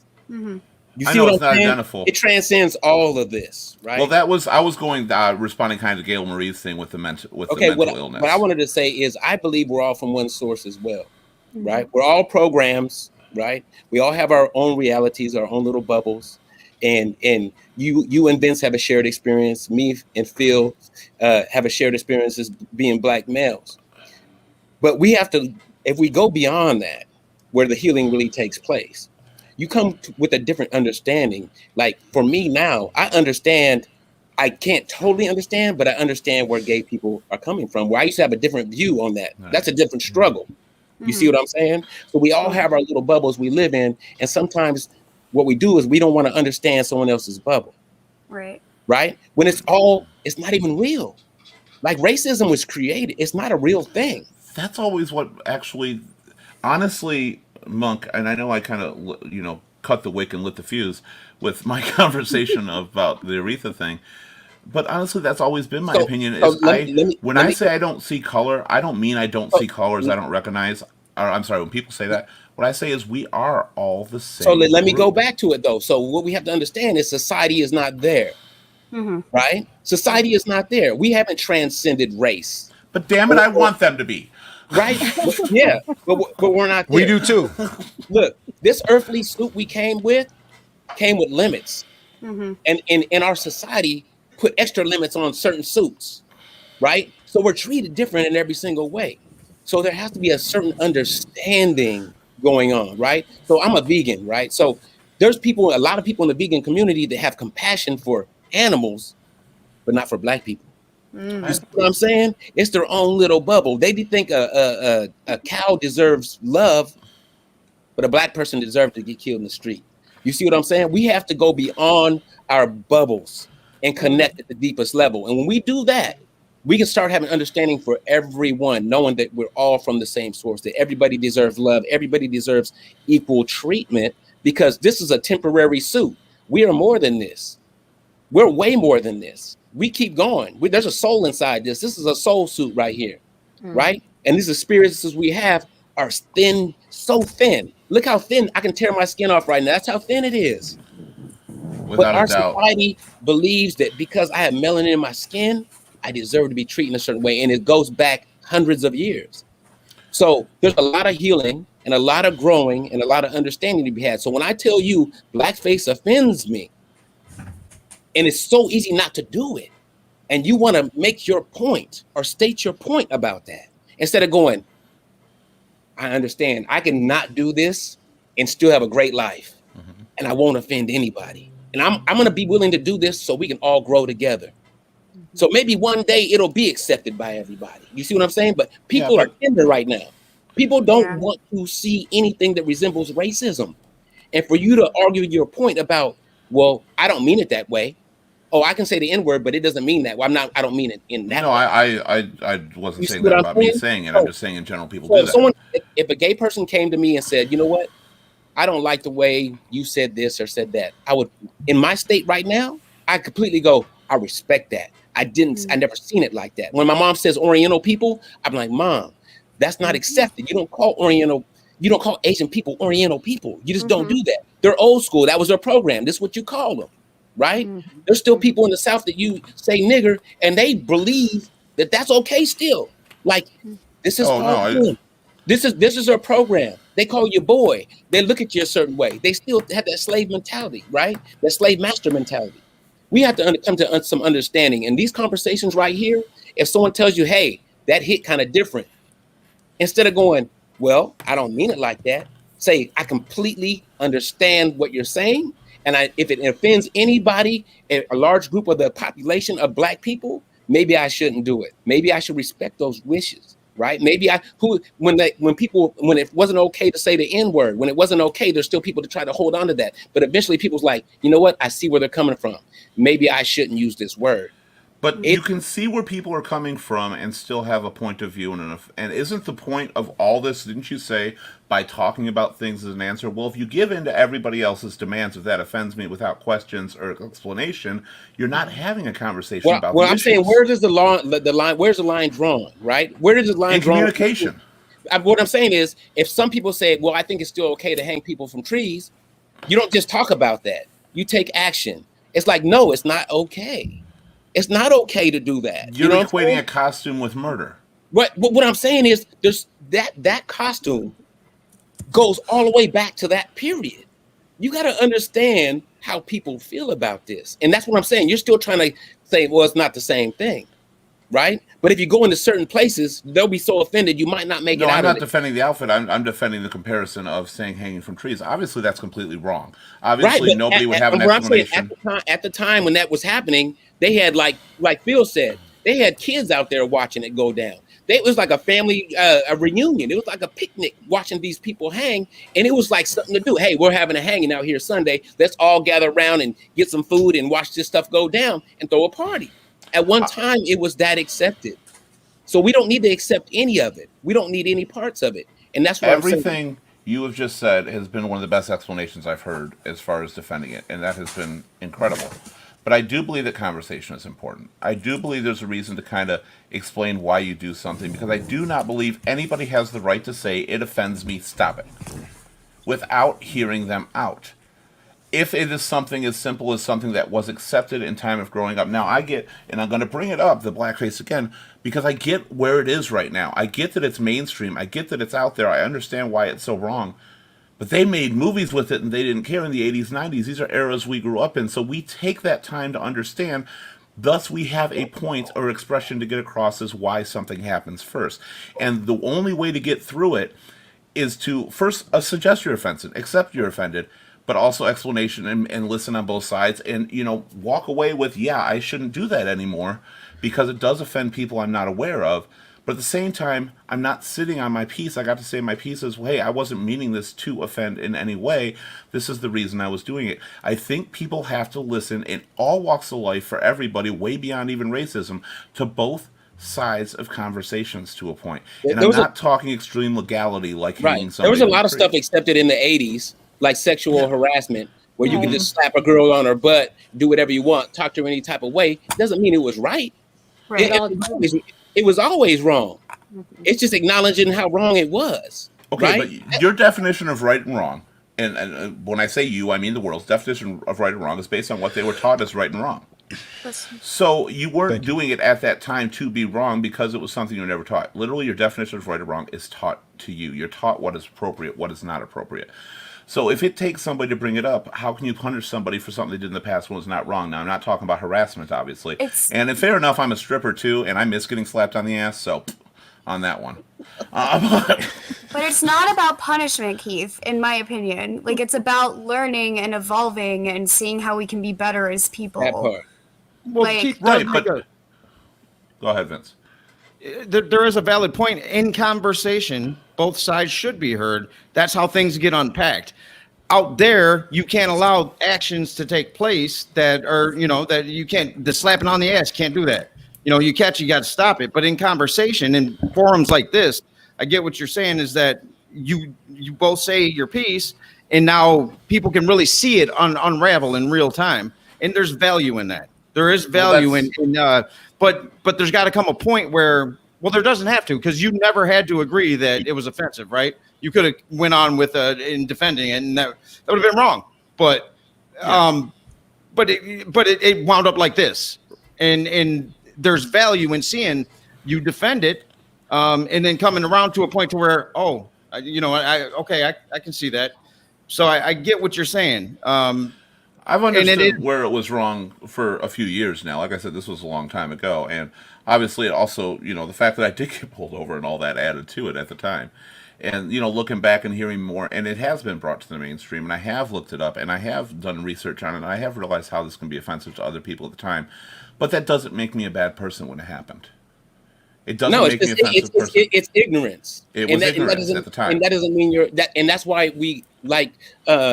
She's Gail Marie. Yeah, Is that- Gail Marie. Okay, my bad. I'm sorry, but You're that's fine. what you said.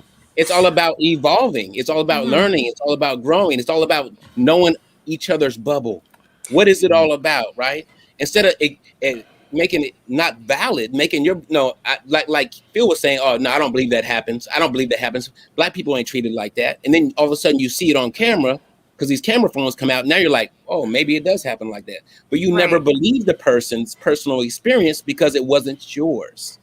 Well, and I think of this in another context of religion. Like, I used to be a hardcore, like, every weekend Catholic, and I was raised to believe certain things. I was raised to act a certain way.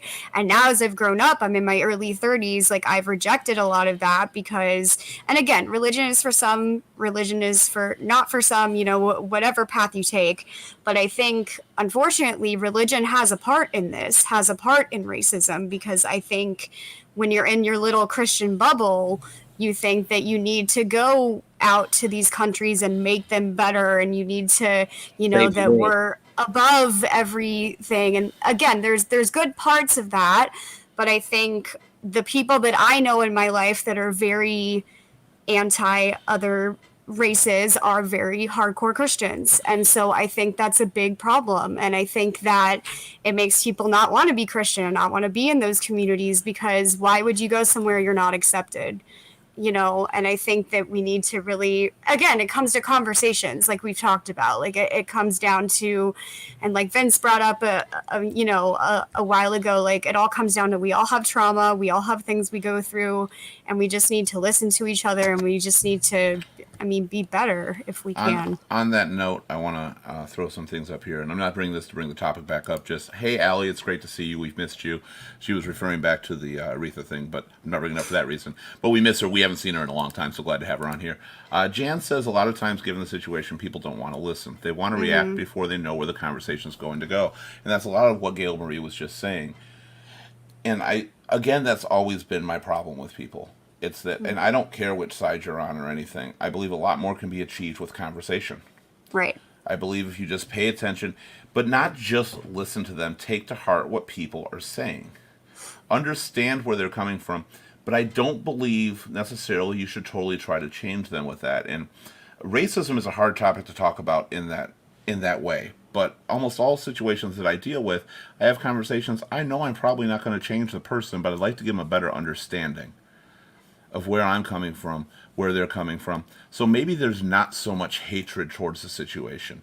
Because if you can, before you have the conversation, before people learn, before people get any better, you have to dispense with the hatred, the instant dislike, the instant, flying off the handle of anything. Now, the instant offense, and I'm not talking particularly the situation, but with anything we're talking about, you have to eliminate that. You have to get to the point where you can say, okay, I get it. Let me explain to you, instead of motherfucker, I'm going to kill you.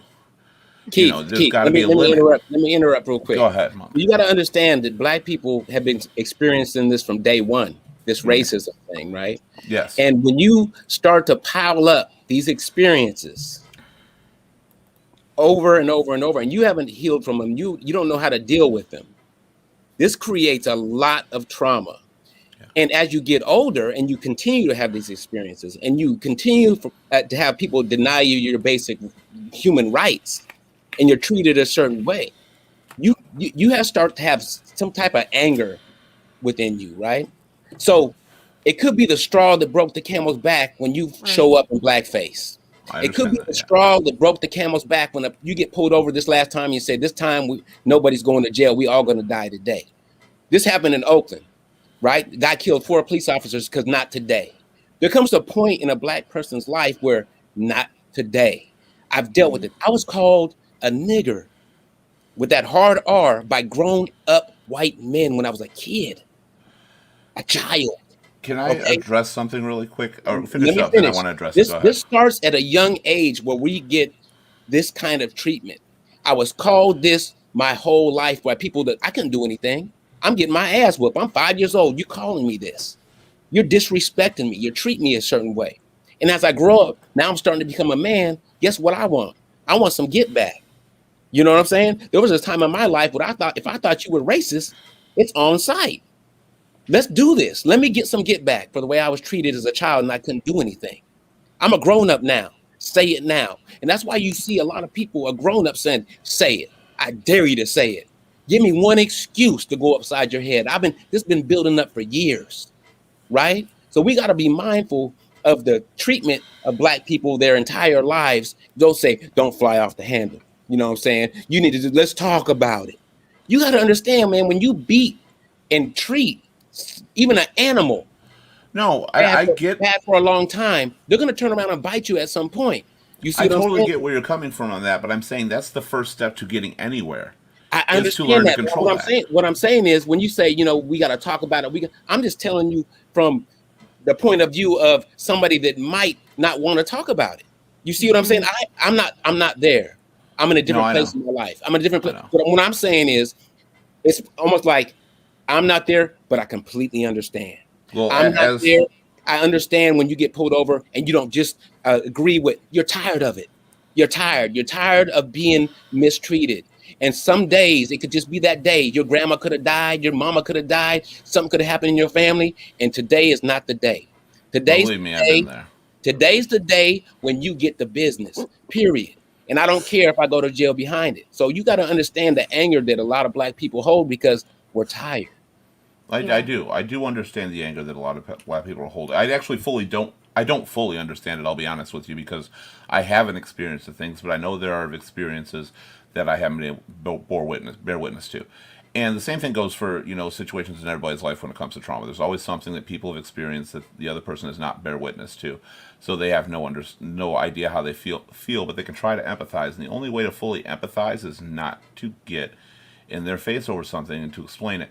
And somebody had said earlier that we have to, as a society, we've got to evolve, we've got to move on, we've got to get there. And what I was saying is that was one of the steps forward to do it. And we're not going to fix society. I believe that people on this panel are definitely getting there. I believe they're willing to listen, they're willing to talk. Everybody on this panel seems to be. That's why we have this. Because a lot of people are afraid to. And one of the things I had said when we started the show, when I was first talking to Vince too, is we do push the questions here. We push the stuff that people don't like to talk about and the topics. And it's because I want the defense. I want to hear what you have to say about it. And I want to hear what I have to say about it and what everybody else in this panel has to say about it. Because that's what people need to hear. Because you will not go on if you watch a talk show right now, and they talked, and I'm sorry to keep bringing it up, but it was kind of the trigger point, and they bring up blackface right there. The white talk show host is going to sit there and go, yeah, totally wrong in every way.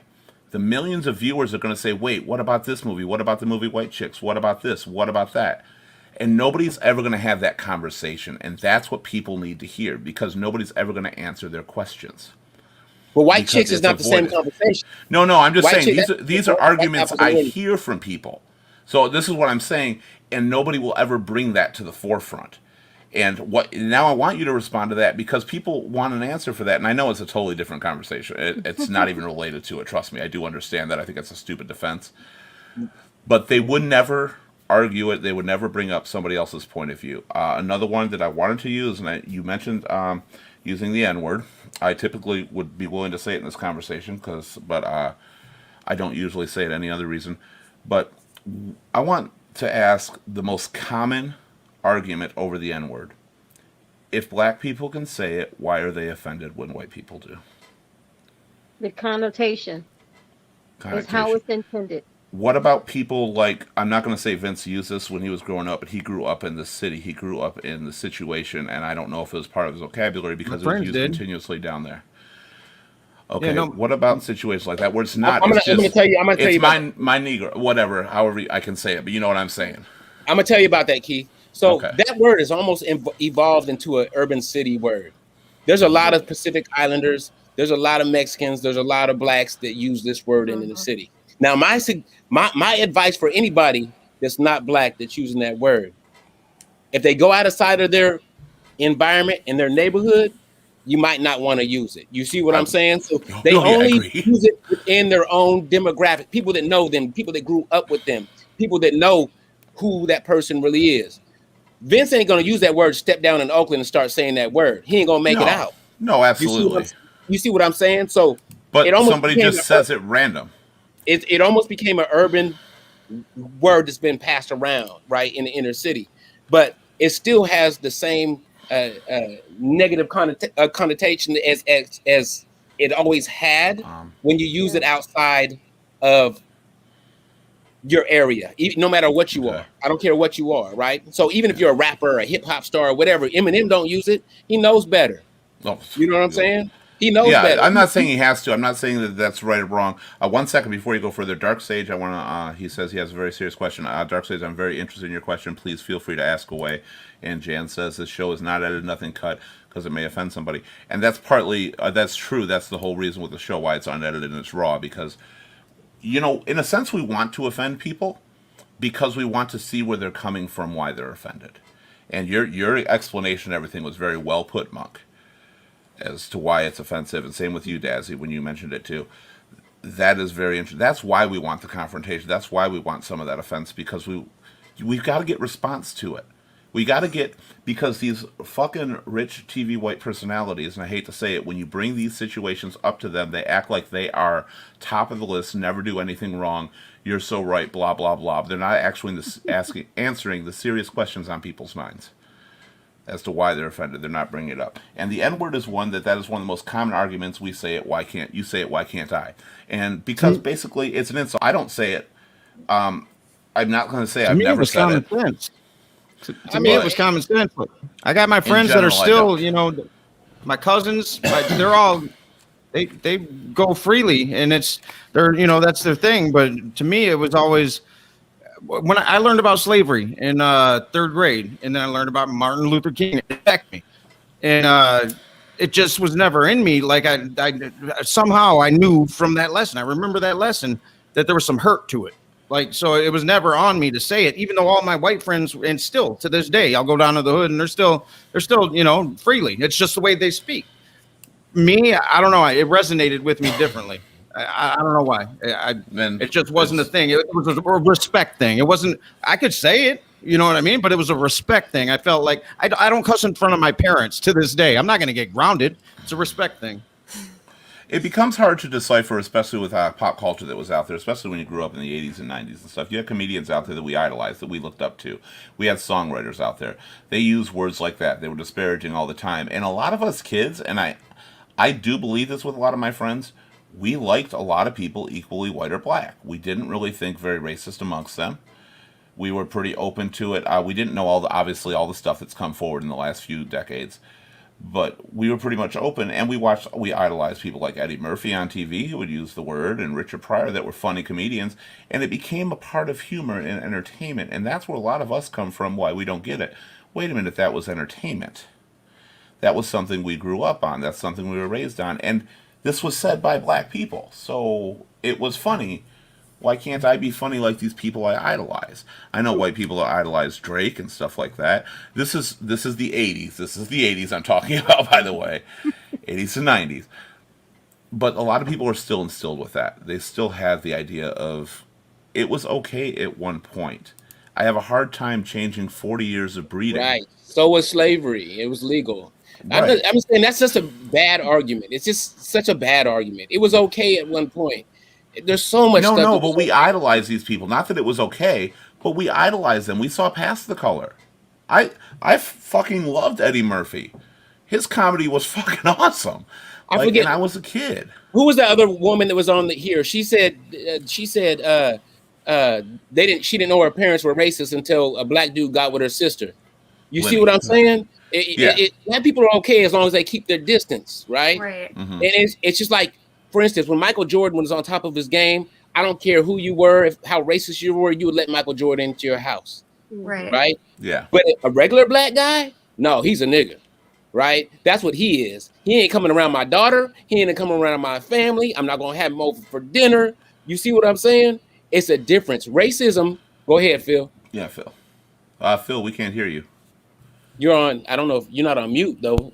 No, I said you said it with the A and not with the R, and there's a difference there. And when you Is say it it with okay the to say R, it with the A? say again. No. Is it okay to say it with the A? No, it's not. But I will tell you this: there's been more people who are not black that say it with the A now. Like he said, it's an urban deal. But the thing is you ask, why can't we say it? And the truth is, you can say it. You absolutely can say it. But you have to understand that the response that it elicits, that it brings, is going to have to be dealt with at that time. You know what I mean? You can say it if you want to. Everybody can say it, but people are going to be offended by it, and they're going to be triggered by it. And that offense, like Monk said, in certain places, it's going to be a tough response. You may not make it out. It's going to be physical. You know, it could be further than that. You know, like there's not something, you know, like to say nigger, you know, it takes people back to the feeling where they were slaves and try to like, oh, you're trying to put me back in that place. And it's different right now. There's a song saying, try Jesus, not me, because I throw hands. You know what I mean? And the thing is that black people have said, I'm sick and tired of being sick and tired. And at this point forward, from now on, the wrong thing is said, I'm just gonna go ahead and show you. I you know, if you want to call me an Adam, you want to call me all this stuff. At that point in time, like you said, not today. Today's the day. I'll be exactly what you want me to be. You know, and then it might not go well. So, you know, you have to take that into a There is the common sense that Vince brought up. Go ahead, Vince. But can I break this down? Like, so I'm always going to bring it back to trauma. So if I know that a girlfriend of mine, right, she was raped and she's got a problem with her neck being touched, right? And but I want to touch her neck, but I know that, like, so the way she gets through the trauma is I respect that. And I might think, well, that's stupid. Why would the neck, you know? But no, look, if I'm going to help, if I'm going to be with her, if I'm going to be compassionate through this trauma, I got to respect the fact that she doesn't like her neck touched because that thing happened until she gets through the trauma. And she may not get through the trauma. And if I love her, I got to ride with her. You know what I mean? But that's kind of what this is. It's like these little tiny things that people want to stand and argue against. It's like, okay, let me back off on that because I don't need to say it. The fuck do I need to say it for? There's a bunch of other words you can use. There's a million words you can use. Right. Don't get me wrong. I don't use it. I don't. I actually have never. That was one thing I was brought up by. I don't use the word. I'm not gonna say I haven't said it. Even when it comes to curse words, even if you really want to curse someone out, that word, there's one word that you don't have to use that word. You can use. Right. There's a ton of other words to use. But that goes back to the common sense logic. But like you just said, curse words. There's certain words you wouldn't use because certain words you don't want to because they're going to offend somebody. But that's globally universal. The words that we were talking about are okay for one side. Well, When you're arguing with somebody, it's a universal thing. You don't want to curse and use certain words. Right. What I'm saying is, if you're in an argument with a black person, you can't just not use that one word. I mean, is it that hard for you just to keep that word out of your mouth? Oh, well, you should. I mean, no, you're absolutely right on that. Right. I don't expect That's all I'm anybody would. saying. One off-limit word. You can pick 20 other words you can use. There's so many other words to use. Right. And the thing about it is, you see this in videos all the time. I seen this just the other day. This white guy was cussing this black dude out, calling him all kind of stuff, disrespectful and everything. He said that word. And as soon as he said that word, he caught about a 6-piece. yeah. He got whooped on. And the dude was not touching him. He was calling him this. He was calling him that. I'm standing back. I'm not getting involved. And he said that N-word and dude just took off. All he had to do was not say that word and he'd have been cool. Well, You don't know how people are going to react to it. I've got a great idea for the show.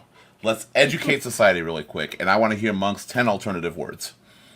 Oh, I don't use. I'm just kidding. We won't. I don't use terrible words. No, but I mean, but you're right. It's common sense that people should not say these particular words. The reason that I get into this argument with saying the words and it comes up a lot is because of being a karaoke host, TJ, and having the company. Is because it is in a lot of songs that people sing. Some hold it back, some don't. It's part of the song. You're not saying it to somebody. But yet I have still seen people get offensive when the word is in a song and somebody said it, even if it's a black person who said it in the song. Right. It's actually singing it that says it. Keith, listen to this. I train people over the Zoom, and I have music, Pandora, right? And sometimes that word comes up. And who I train, there are a lot of Indian people from India. It's a biotech company. Indian people, white people, no black people, right? I'm the trainer. And that word comes up, and I promise you, everybody on that call is thinking something about that word at that time. I'm thinking, man, that word comes up. They're thinking, oh, what is he thinking about that coming up? You see what I'm saying?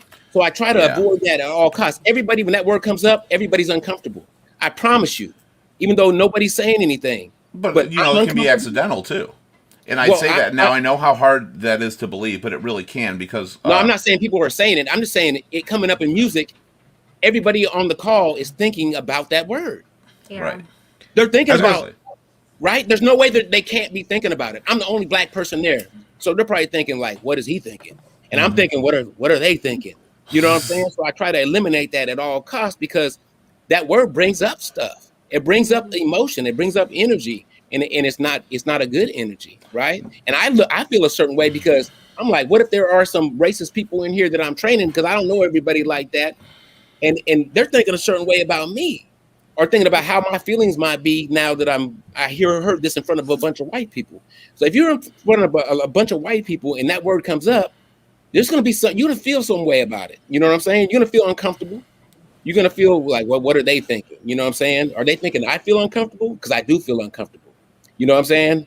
It's kind of a moment where everybody just you can tell everybody kind of pauses, right? So I try to really eliminate that from any type of music, but sometimes it's still, song I don't know, it sneaks in there, right? Jan's on here. Jan says, my husband tells me that I have a problem. I always look for the good. He tells me it's not like that anymore, and I still believe that. Jan, it's not like what? It's not like that. I still believe that it's a problem that she always looks for good.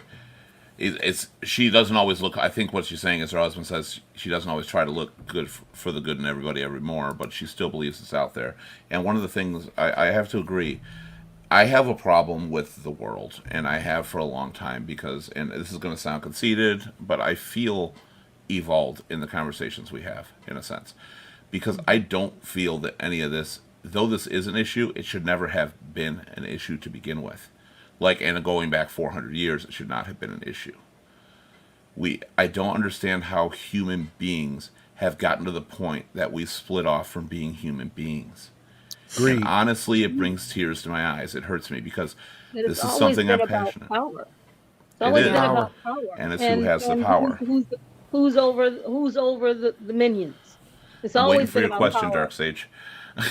It's crazy. It's been like that. Power structure. When we take away this race card, everyone's going to see how much they don't care about the have-nots, because we're all in that group. Like they don't give a shit about it. This is all power. It's all power. And that race card was easy in America. That was easy for them to play, and here we are. Hundreds of years later, still traumatized by it, and half the people can't figure out why they feel a certain way and why they can't get to the honesty of it. But it's a power thing. It's always been a power play, and you see it now because you see, for example, Greg Bowman's brought it up on the call. He said, and there were multiracial cops by Derek Chauvin, right? But they were afraid to address the power. The race disappeared in that moment, and they gravitated towards that power structure. So it's bigger and more expansive. That's why this seems like the easiest thing for us to band together on. No, we don't believe in that race shit. That's done. And we're working together. We don't care what you say about it, because the power structure will use whatever they can. But then it's the haves and the have-nots, and that's what it's always been since the beginning of time. In order for real change to take place, there has to be a shift in consciousness. Right. Period. Yeah. We have to elevate consciously. What if some of these people that are born now and that are existing now already have started that shift? But no, they have. They came in Yeah. different. They have. They have. Well, then how do you ever feel that even this conversation, which I think is a very helpful conversation to a lot of people who are watching it, that it can push other people backwards who have developed this and kind of like me or some other people we talked to, don't see race should be an issue or anything should be an issue, but yet it's constantly thrown in our face. This needed to happen. It is. I'm telling you right now, there's a major shift going on. The old has to be dealt with, and it's going to go. Believe me, this new The wave, old's got to go. the new wave of consciousness that's coming through is so far elevated, and I know it because I see it in my daughter. But yet our arguments are going backwards. No, they're not. They're not going Because backwards. there's no understanding. There's no Yeah, It's just they're not- conversation. Dazzy, I want to hear Dazzy's opinion on that. There's no understanding as to why it offends. Now, don't get me wrong. My daughters have more white friends than I've ever had. This is real. I mean, that's just real. I worked with tons of white people, but they know everybody they know, they have an understanding with each other. They don't offend each other in that regard. Yeah. And they're for I'm in my 50s. For the fact that people don't seem to understand, and my generation just didn't seem to understand why it was so offensive, or like, not to say this is you, but when you made the comment about, how basically it almost felt to me like, why can't we all just get along? When you made In the a comment sense, about, it well, you can is. say it, how come I can't say it? Because it has been Well, used yeah. so derogatorily towards us for years and years that you probably should never say it. Well, people You need know, to hear because, that answer. again, That's why I mentioned it, because people need to hear that answer. Mm-hmm. And you said, hold on, Keith. You said race shouldn't be an issue, and we agree with you. It shouldn't be an issue, But it is. but it is. Yeah. And because it is, it needs to be addressed. You know what I mean? That's just like The show is built on that, and the topic and everything that we're doing is based on it, that it does exist, and it shouldn't be an issue. So I'm not saying it shouldn't be an issue as we should ignore it. No, I I get just you. mean it never should have been one to begin with, and unfortunately, 400 years has made that plus has made that the case. But I think this new generation. Sorry, Phil. Go ahead. No. Go ahead. I was just saying that I think that my generation and the generations under me are a lot more like they're tired of how our parents are treating people and our grandparents and everything. And so I think we're not perfect, and I can't speak for the whole generation, but I think they're much more. I think they're much more accepting and much more wanting to work together and wanting to get through this, tumultuous time. And I think that, like Monk said, we have to get rid of the old to be able to get into the new and to be in a new But yeah, we're spending consciousness. so much work trying to change them. You can't teach old dogs new tricks. Hey, a rebirth is painful. Some of these people are just gonna have to die off. Period. You know what I'm saying? Basically. Yeah. It's going But, to take at the same- generation to change. It's just the generations are going to have to die off, and that's when you see the change. I mean, you see the change now in our young adults. Right. You see it. I mean, it's like clear. But the older generations are going to think the way they think. Mhm. It was almost like Vince and Phil when we had the meeting the other day, and I said, we need this person on because this is what America is. We really need to hear the other side, the Black way of thinking, and how they think about it. Older people, older Black people who have experienced it, and that was all. That was all part of it. That's it's all. If we taught our young people how to think with their, I call it the heart mind. So you don't see color.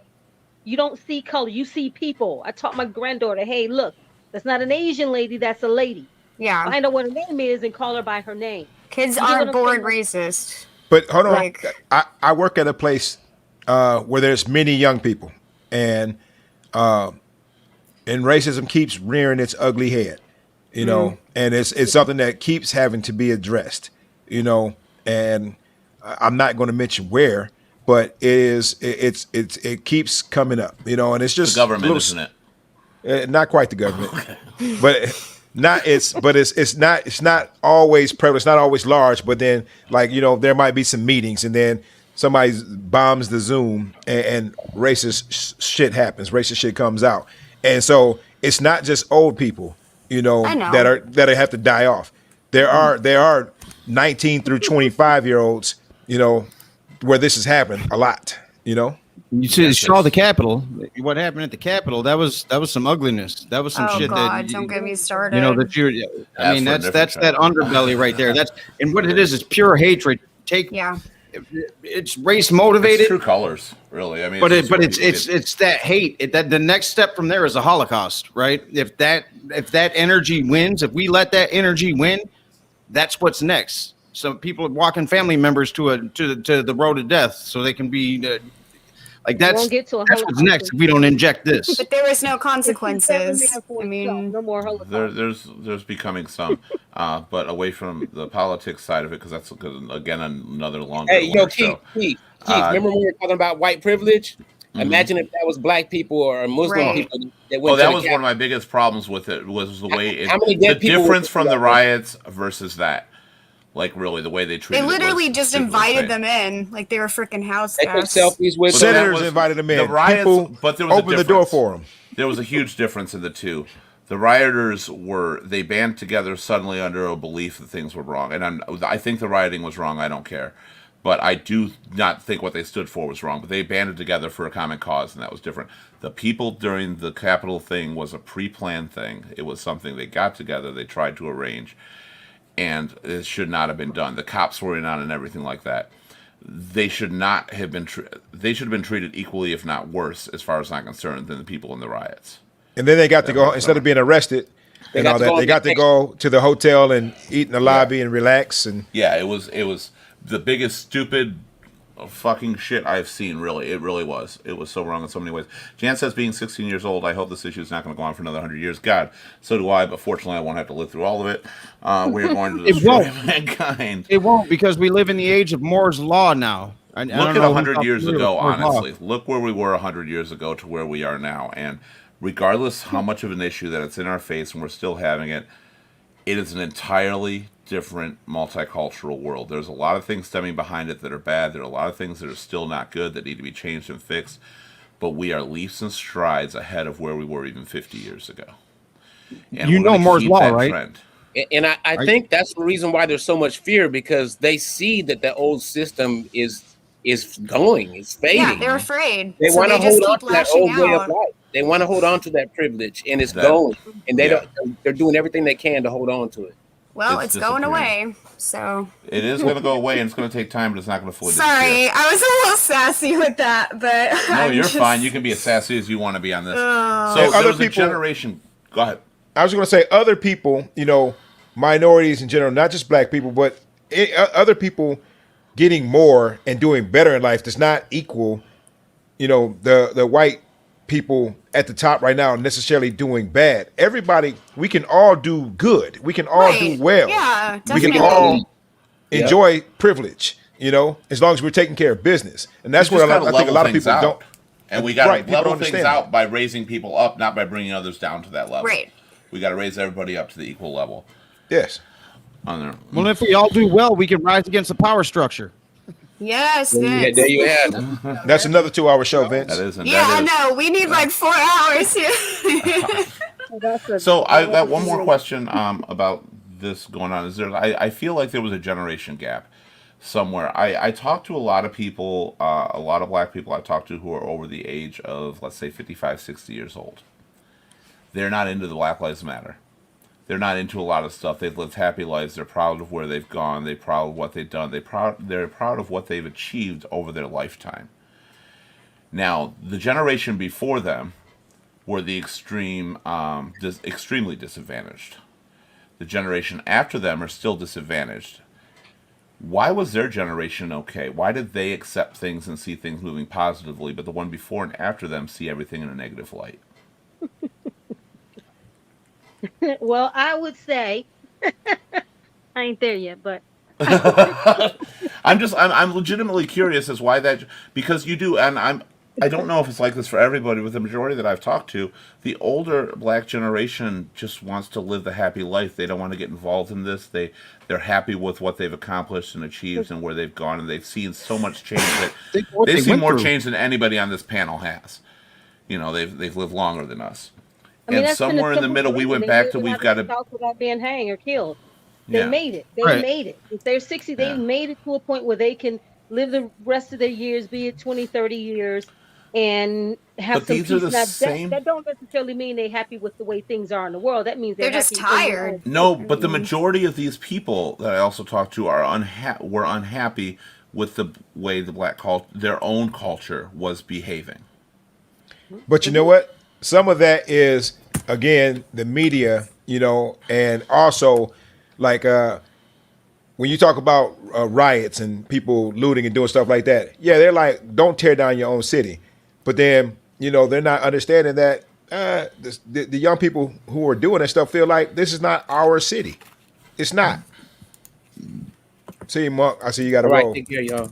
All right. Thank Take you so care of being much, here, Monk. Monk. So Thank nice you to all. Have a meet you. beautiful rest of the. Nice to meet you too. Have a beautiful rest of the evening. Take care, You Monk. too. Once again, Right now. once again, everybody, you can always check out Monk's book. Should be a lot of fun. He wrote his Love Over Fear: A Guide to Peace and Purpose. It's a great read if you get a chance to read it. Go ahead, Phil. I was just saying, like a lot of people feel like, oh, this isn't our city. So you know, who gives a damn? Like if it was their grocery store, or if it was their Yeah. houses or their other things, then all right, there would be some equanimity, as Vince said. And so, all right, let's not just tear it down. But they felt like the Target in Minnesota that got torn down, burned, and looted and all this stuff. It had many instances where there was profiling and black people being treated unfairly.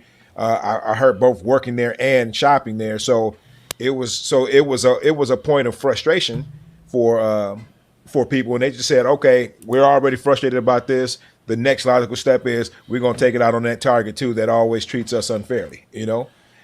Well, and I don't want to put words into your mouth, but I think from what I've heard from conversations and from articles and stuff is that, you know, they've tried to protest peacefully.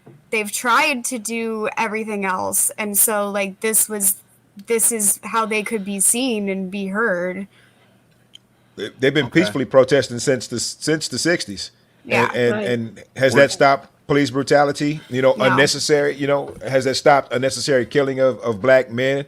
Has that stopped people from, you know, has that stopped judges from accepting bribes to sentence black people to longer sentences for the same offense? You know, when you talk about Yeah. the affluency teen who, you know, was drunk driving, and I'm not saying anybody's, you know, people make mistakes, but he killed, I think, a family of 3 or 4 people with doing that down in Texas, and got sentenced to probation in his house because his lawyer argued that he was so affluent that he didn't know what he was doing was wrong. Yeah. That's never was going to insane. happen to a person of color.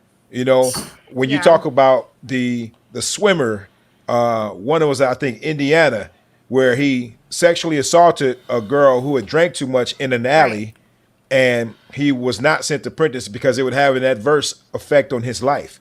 Well, Yeah. no shit. That's kind of what prison does. That's you kind of know? the point. Jan brought up a good point. She said media builds a lot of this up and gets us angry, which is a very good point. I'm going to get your other question in a second, Jan, or your other comment in a minute. The media does, and that's what we were talking about with social media that Linnea brought up too. Is it gets all in everybody's face and it makes you angry. Go ahead. We respond to like all comments, so I got to take a moment periodically. Go ahead. No worries, no worries. And I was just saying that there are so many instances, like going back to what Monk had said about the, police killing people and stuff like that, and then just basically getting slaps on the wrist and things of that, getting slaps on the wrist. It's disheartening. See, Vince. Bye, It's Vince. disheartening when Have a good one, when you Vince. see all those things happen. This is definitely weird. Usually don't lead till the end. So we're going to do that. I wanted to because it's the longest show ESV has ever done. We usually keep them under 2 hours by far. So I know people don't have a place to go. I want to hit one more topic and then the final question for everybody, if we can do that really quick. And something that Jan brought up is about it. Aunt Jemima's been around for years, and she was talking about the logos on containers. Now, personally, how do people feel about this? Because I'm 50-50 on it. I get the racial insensitivity of it. I really do. But I also, in my opinion, I think that you are also erasing the person. Like, that was a person that was an activist model who did that. It wasn't the real Aunt Jemima. People think it was. Obviously, it wasn't. But do you think it's right to remove all these characters? I think, personally, it'd be better to rebrand them in today's world. Instead of having them somebody who looks like they're out of the 1800s, giving you pancakes, that it's a regular, strong, confident woman that's just serving. I make the best recipe. Queen Latifah, for all I care. I don't care. I have a thing for Queen Latifah, sorry. But I'd like to see that. So do you think that the removal of the branding images is more important than the sustainability of their character and who they were? It's important for the Black race to uplift their young adults and their young children, and don't let them see them images that held us captive for so many years. Yeah. That image, and though I love Aunt Jemima syrup, I thought it was really good, and I was sad to see it go, but I understood why it needed to go. Just like some of the statues that needed to go, because they represent a time that we don't represent anymore. It doesn't serve a purpose in this world. Not to say that you don't want to learn about it in history, because we get it in history.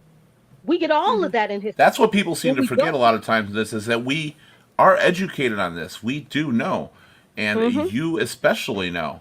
Because the Black American history that's taught to us was not the same depth that it was taught to you. I'm nothing. Sure. Yeah. Well, when I was in school, yes, we learned a lot about Black history.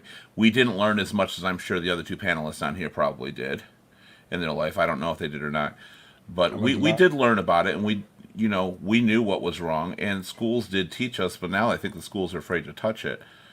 I do agree that a lot of the statues have to go for what they actually stood for.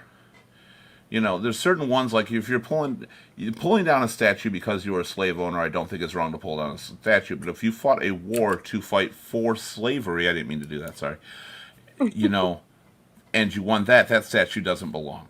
Because, again, you're looking at time frames at that point. Okay, yeah, slavery was bad, but these people, it was too commonplace at the time to blame the statue on that if you actually stood for something that was actually beneficial to the country, that was not racism oriented.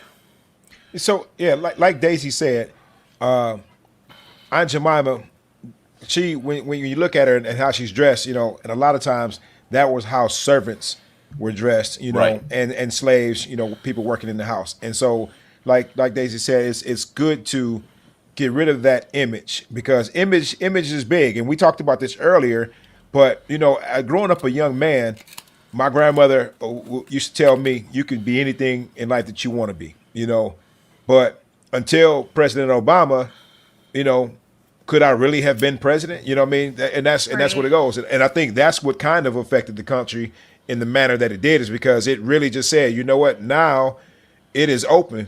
Black people really can, ascend to these levels. Before it was like, oh yeah, that's cute. They can do this, they can do that, but it's still good. But there's an actual fear. Again, on the place where I work, years and years and years ago, like when I first started working there was a flyer that was placed, and it talked about the demographics in the country, and it said 50 something, the demographics were 90% white, 10% black. and then it said fast forward to now, the demographics are this many black, this many Mexicans, and this many other, and it talks about, it said how white people only make up now 60% of the population in this country, and that brings forth a trauma related response, because that is based in fear. The thought is that the way America's not going to be great the way it was, because we're not going to necessarily be the majority and be in charge, and we might have to share some of these things. And it's some things have got to change. You don't want to, you do have to change it. You have, because you don't want that image of history to be present all the way through now and the future. So I have a really unique question, because I see Aunt Jemima on there, and I get the outfit is inappropriate. I get all the reason behind that. But what is the different view? Because I see it and I'm like, I feel motherly love when I see images like that. Like that's going to be a really, that's the intention. That's what I see. Now, is it true that this is something I didn't know, that most people of color actually see hatred? Not necessarily. Not everyone sees it. No, what it reminds me of is Mammy. Yeah. It's just a modern version of Mammy. The Mammy that was suckling the slave master's child. I see Mammy. I see the image of slavery. I see the oppression. Okay. You get what I'm saying? And it's this is where I am learning something on this show that I usually didn't, because I've never looked that deep into a label or an icon or a mascot. I literally see Aunt Jemima. I think motherly love, sweet cooking. Oh child, get over here. I love you. That's what image pops in my head, and I'm like, this breakfast is gonna be good because this woman loves me. And I never realized how people view that differently, and it makes total sense, and I get that. I really do understand that.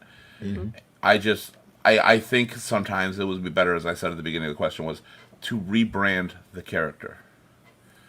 Well, what would you mean by like rebrand? Like have like no, a motherly same figure? character, but she doesn't have to be wearing that getup. The name gonna have to change. Is The there name a can change, historical link to that name? Call her Aunt Gemma. That's black or white if you want. I don't know. I don't really know what name would be working, but you're right. But rebrand it so it doesn't reflect back to that time. So you can still have a character, be grateful. It's mostly Aunt Jemima's a drawing anyway. It's not really a photograph. So redraw her. Make her something that doesn't, and I don't know if that would work, because again, I'm not in the situation you guys are, but I would think that would help instead of eliminating her from history. Like they you have took to eliminate it. Like you have to eliminate it. You do think so? Because I think they took the Indian woman off the Land O'Lakes butter as well recently. Like there used to be a like. In fairness, I didn't see an Indian woman on Land O'Lakes and think motherly love. I just thought, ooh, that's fair. I know. Like that's what I knew. That's the Indian I knew. Oh. There She's back. She's back. You froze for a second. All right, I want to go through the final step here. I want to ask everybody on the panel a question and get you to answer it. We usually like to do something like this in our serious topics, since we are definitely running out of time or negatively ran out. I want each person on the panel to try to be as open and genuine as possible. Can we do that? Yeah. Absolutely. I want to hear, first of all, what the race that you are can do to help with racism, and what the race that you are not can do to help with racism. And who wants to go first?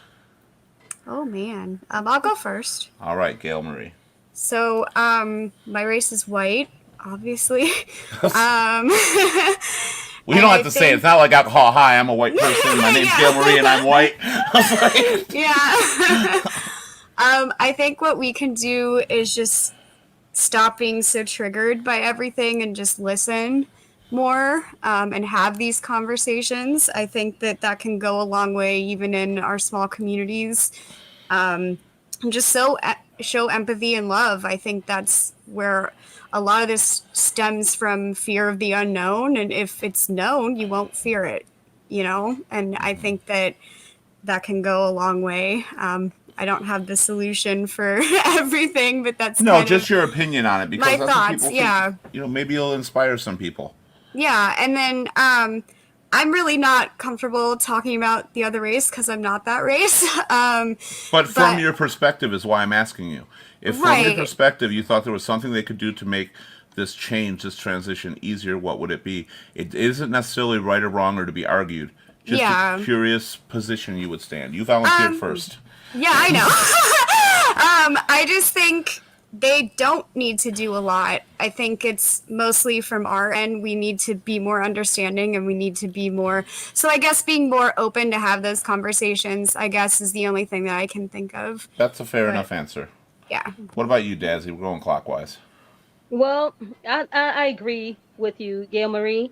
I do think that it's not necessarily our responsibility to teach you guys or teach Right. white people about it. You know, I do think that it's everybody's responsibility to learn about what they don't know so that we can come together. Like when you asked the question about Aunt Jemima, and I kind of gave you my spill of it, but the research behind it would give you more information than I've ever given you. So just learn about the history and those differences that we have are probably not so different if we just communicate like we're doing in this thread here. A lot of the traumas we have are probably some shared traumas, but we have to be willing to have the conversation to at least get that far and then listen with an open mind. So let the sensitivities fly out the window. Don't be so sensitive. And when you're in conversation, you're openly communicating so that you can better understand it. Something that may be sense or hard for you may be light for me, you know. And but if we all come in with an open mind, open heart, willing to communicate, I think we'll go a long way. I think you're right. Before we get next clockwise, which will be me, Jan says she would give all races a chance to be heard. We all have a history, learn about the old and new and future. Very true, Jan. I agree with that. I mean, as a white person, the white race, obviously we do have a lot to learn as a whole. I'm not saying there's not individuals that are progressed on either side. There definitely is. But as a whole, we have a lot to learn. We need to stop looking at what happens on that side and assuming it's for the wrong reasons. We have to look back. We have to understand why it is happening. We have to try to empathize and put ourselves in their shoes. We have to, when we can never truly do that because we don't experience the day-to-day things that you do. But we have to empathize. We have to be willing to look in and say, if this happened to me, how would I feel on a regular basis? We can say, I don't think what you're doing is right, but I understand the reasoning behind it. As the black race, and again, I know it's hard to talk about this, Gail Marie, as you were saying, because it seems offensive, but we all do have opinions that need to be shared. And I think that there has to be something done for being a little more empathetic and sympathetic to the other side as well, that not everybody is following that trope, that people are trying to make a difference. And sometimes I think you're punishing those people that are trying to make it, and punishing again is the wrong word. I know we said that before. But you're getting after those people who are doing everything in their power to try to understand and make a difference, and they're being grouped into a whole as well. And you're automatically assuming that they're against you as well. And a lot of that comes to good conversation of being heard and talking to somebody and listening to them on both sides. Because you'll find out with going to the Capitol riots, I opened the show, we did a special show on that day, to say, the acts of these people do not reflect the majority of the right population. A lot of them just voted for reasons they believe they're doing the right thing. They feel it at heart. And I think on both sides, a lot of that's what it is. The black community is not trying to attack you and stand up and tell you you're wrong in every way. They're trying to pull their heritage together, and white people need to understand that. And they're trying to get it back to a new beginning and moving forward again and realize that they are much better than what they've been portrayed over so many years. But at the same time, the other side has to realize that there is a good-sized group of people that are really trying to do that. That's my personal opinion on it. And Phil, you can go last and, pretty much just take everything I said and throw it out the window. Because I was like... No, I won't throw it out the window. What I'll say is black people need to keep the pedal on the metal. And I mean, if you see something or things are happening, don't just be satisfied with, okay, where we are, and then just let it be swept under the rug. Okay, we said what we had to say, and then, all right, it's good. We need to keep it going, and we need to make sure that everyone understands that a lot of these actions are hurtful to everyone, to all society, not just us. Because Right. one way or the other, it's painful. I think white people need to. I think white people need to not be defensive when this conversation comes up. And that Yes. goes in some cases for black people as well. But sometimes it's when you're dealing with so much, it's tough to not feel it. But I think white people need to just say, you know what, let's have an open mind and let's just have a dialogue. And if you have a question, like you posed some questions, and I know Keith, you're trying to get some of these questions out because some people feel this way, so you wanted us to answer. Ask the question. Yeah. Get with someone and say, hey, look, Daisy, I am, I'm speaking as a white man now. Is it Daisy? I'm so sorry. I'm sorry. I've heard Daisy. Just you're good. Don't worry. Nobody ever pronounced the name. I'm sorry. But if I come and I say, hey, you know what, Daisy, I'm a white man. I don't quite understand these. I don't understand all this stuff, and I realize it's not your role to teach me anything. But I have some questions because I'm trying to improve my understanding. And is that something that we can sit down and have a conversation with? And she might say, you know what, Phil Reed, you're full of shit. Fuck you. I don't care. And I would have to say, you know what, all right, that sucks. But it's going to be somebody that's willing to have that conversation with you. Right. It's going to be someone that's willing to say, all right, this is a person that's obviously trying to make some changes in their life. Whether they're trying to become a full-fledged ally or just be anti-racist, any step in the right direction is positive. And so, and if someone came to me and said that, whether I knew him or not, I'd say, okay, if you're willing to talk. If you're willing to have an open dialogue where we can talk and say what we need to say, as long as we're not trying to be offensive, then yes, let's do that. Let's do Very, that. very well said on that. Very well. Good points from everybody on that. Very important for people to listen and pay attention to what they're speaking because we do have points of view from both sides.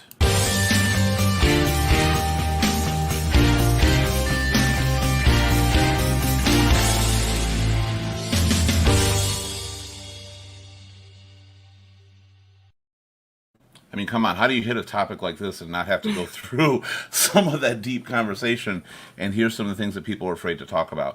And that's the biggest problem we have in this world is people are afraid to talk. People are afraid to say things, ask questions, and find out details. As Phil had said already during his last statements, that you need to listen, you need to talk, and you need to keep pushing forward. If you are of the opposite race, people like me, we have not experienced what you've done. We have not experienced what we went through. We don't know. Some of us actually would rather learn than to be just pushed as we're wrong because we want to know we can make improvements with ourselves. But at the same time, I found out things about me tonight, and I like to think that I'm perfectly A-okay because I'm an amazing person, one of the best ever, marvelous, wonderful, fantastic, unbelievable. I mean, you just don't get better than me.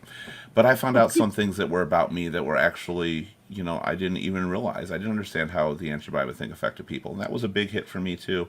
I didn't understand.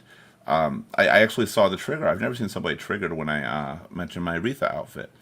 And to see that, it reflects, and instead of attacking that person who does that or who's triggered, listen to their story, listen to why.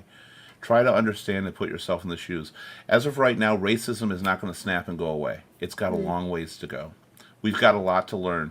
If you think you're not racist, look closely. I'm sure there's something in. No matter what your color, age, race, gender is, there is something inside you. When you go down an alleyway and you lock your doors because you're in a black neighborhood, that is a form of racism and fear. It's automatically an assumption based on the way some people or a group of people are or look or act. And it needs to stop at some point. But it will not be overnight, and it will not happen if you sit back and watch it. It can only happen if you take the actions to move forward and become a better person and try to improve things for the future. And even though it may not happen in our lifetimes, the things that the generations prior to us did affected ours. So our generation can affect theirs now. And eventually, hopefully, we'll build a world that everybody is happy and everybody can get along and everybody can agree. And simple things like the color of somebody's skin does not fucking matter. Simple things like their hair, the way they dress, the way they act, their preferences, anything does not matter. But we're not there yet. And we can only get there if you take those steps forward to try and achieve those goals.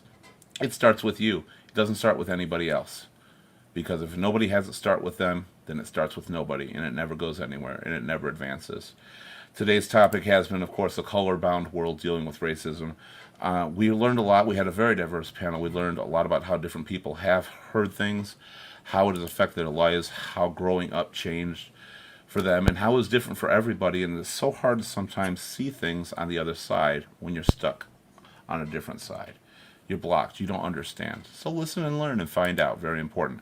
Coming up on our next show is... Oh, that's not it. Sorry. Our next show on Sunday. Coming up is our very first open forum. These are going to be the first shows we do where there is no topic. All right? We're going to actually do it open for anybody to call in, create the topic. We'll talk about issues, anything we want to talk about, and that is going to be every Sunday from here on out at 7. So that is a show created for the viewer. Any people that want to call in, anything... That's what that topic's about. And that'll be every Sunday before we get to our topic shows, which will be on Wednesday. Next Wednesday is I Have No Choice, the controlling relationship. That is about being stuck in a controlling relationship, quite obviously. How do you get out of it? How do you move on? What if you really love that person? What if it's for the better? What if you've been brainwashed into thinking you're wrong all the time?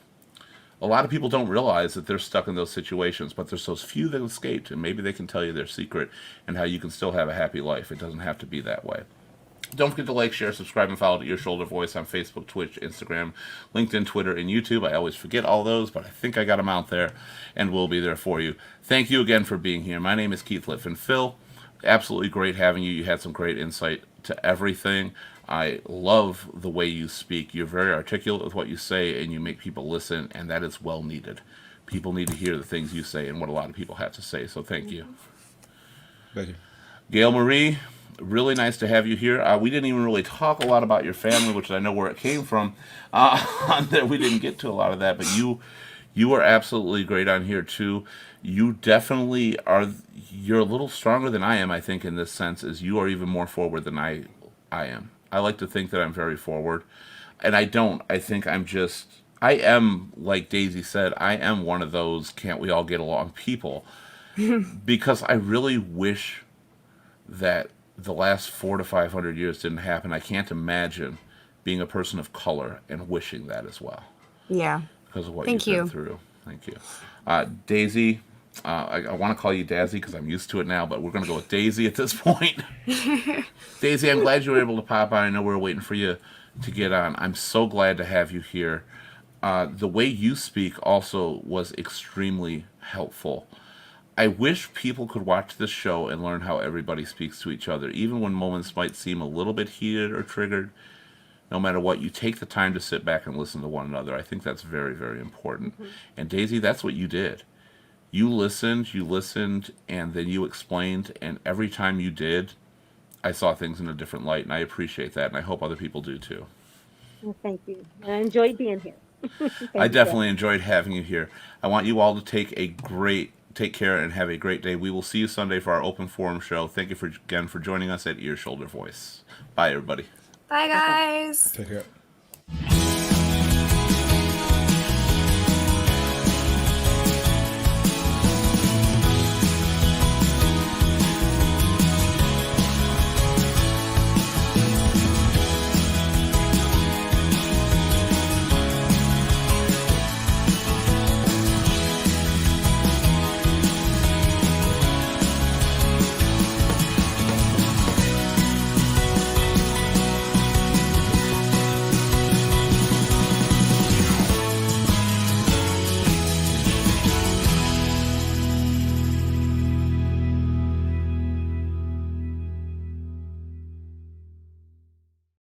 Oh, and if I didn't mention it, thank you for the entire chat panel for engaging and everybody who's watching along at home. We appreciate having you here.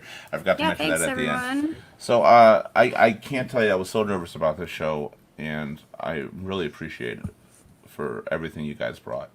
Everybody who came in on the panel and stuff. I hope it was okay. I hope I didn't, trigger anybody here. I apologize if I did. I think this is a very important thing we do. Phil, you're really well educated. I like your perspective on things, and I like the way you presented everything. You mean? Thank you. That was kind of sexy. Sorry, that's my That was my fiance. No worries. Thank you. I just know that this topic is tough for many people. So I just wanted to make sure that that I come and I present in a way that many can hear and will take to heart, as opposed to just jumping right to defense. You know. Yeah, and I think that's what people are missing. I do, and I think that when people jump to the offensive right away, or defensive, depending on what the topic is, that destroys any hope of communication. And in all fairness, I just have plenty of practice with it. You know, a lot of the people that I've worked with over the years, I've been having conversations like this for years, and so it's like I said, it's second nature to me now. I'll be honest, I've done shows about child molestation, myself included. We've done it about the drugs, the depression, suicide. We've done all these things. I think I was most scared of this show. I really was. It was a big one to because do. it is really taboo topics. Mm-hmm. It's stuff that people are afraid to. And like I said, and I meant it, and that's one of the reasons that prompted me to do it. When you see these talk shows at night talking about this stuff, they never counter. They always come across as, oh, I agree with everything you say. No, you don't, because there's a lot of people that don't, and you have questions, and you want to know why. And I think people need to hear that. They need Well, an outlet. yeah, Keith, everyone says it. Oh, this is so wrong in the public. But in reality, and partially because we're not talking about it, the private conversations work differently. Like all these companies say, oh, well, this is our hiring policy. We promote diversity, we promote this, and so on and so on. But the people who work for the company, the demographics of the company suggest otherwise. And I'm not saying it's all based in racism. What I'm saying is that there's a lot of things that happen publicly, yes, that are done differently privately, and so that lets me know that there's not much understanding. Yeah, there's very little understanding, unfortunately, and there's got to be a lot more. And you just can't find a place, and that's the whole reason. I know you're new to this, but you've been doing it for a minute, and you've been on the Human Connection, which has been fantastic.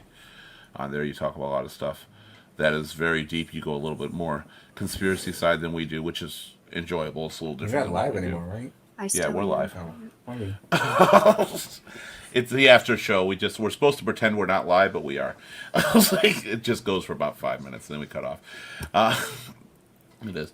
Now I just lost track of what I was saying, though, on that. And I just want to say that I thought it was a really great conversation, because even though it got a little bit heated, everyone was still really respectful and really it needs to. You need to see, and that's the reason I'm not afraid to ask some of the questions and bring up some of those things, because believe me, I brought them up before. I know how people react. It's because other people need to see that reaction and see how it actually does affect people. Right. Mm-hmm.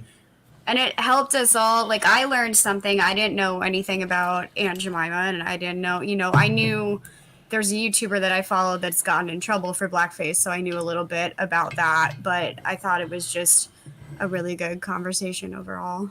So yeah, and that's become a big issue lately too. Yeah. And it has. I researched the Aunt Jemima thing, and I said, my thing was I feel like they're erasing that culture. But yeah, the way that it was put, that you guys described it, made sense to me. I get what you're saying. But I do still think that somehow keeping a black woman on there, but not necessarily in a maid slave get up or anything like, or servant's get up, is probably a good idea. That part I totally agree with. Yeah. But I mean, it's all about walking a mile in someone else's shoes. You know, if I can walk in your shoes and understand why you feel this way, or just listen. I still may not understand it fully, but if I just listen, then it brings us to a common ground, because we have a lot more things in common than a lot of people realize. Yeah. Right. I think the biggest thing, by the way, I just want to say one real quick. Dark Sage, I waited for that question. I was so excited for it. You really disappointed me. So I was waiting for it as well. Yeah, I know. I was really where's waiting the question? for that. I was really waiting for it. Yeah, it takes perspective. It takes understanding. And you have that, and that's good. I'd love to have you. I'd love to have you guys back on some other topics sometimes if we have them. We try to mix it up, and we're finally switching. We're not having serious or set topics on Sundays. We're going to try to just do an open forum, see how that works, and keep them. So it should be a lot of fun. But you guys are all fantastic. We had so many people on here. I'm glad they weren't, as much as we lost people here and there, I'm kind of glad so we didn't have 10 people on all at once. Right. Yeah, that was a lot. Because, yeah, everybody suddenly wanted to be a part of it. And I was like, okay, but we got to see how this is going to work out.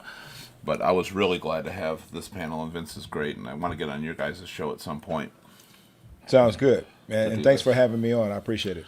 No, I thank you. Like I said, it's all about perspective, and I was afraid to do the show initially because we had 2 other African American people that were, or colored people. I don't know what the proper term is anymore, but I think black's okay. But Black is fine. Color is not so much. Okay, good to know. I actually didn't know that. I thought that was more of a preference. Okay, so yeah, 2 other black people, and they last minute had to cancel, so we kind of got stuck too. So I'm really glad that you were able to be on here. I'm like, I do not want to do a show about a race show with 4 white people on the panel. There is no perspective on there. But you made that show, I think, probably one of the best shows we've ever had. All of you did. So thank you very much.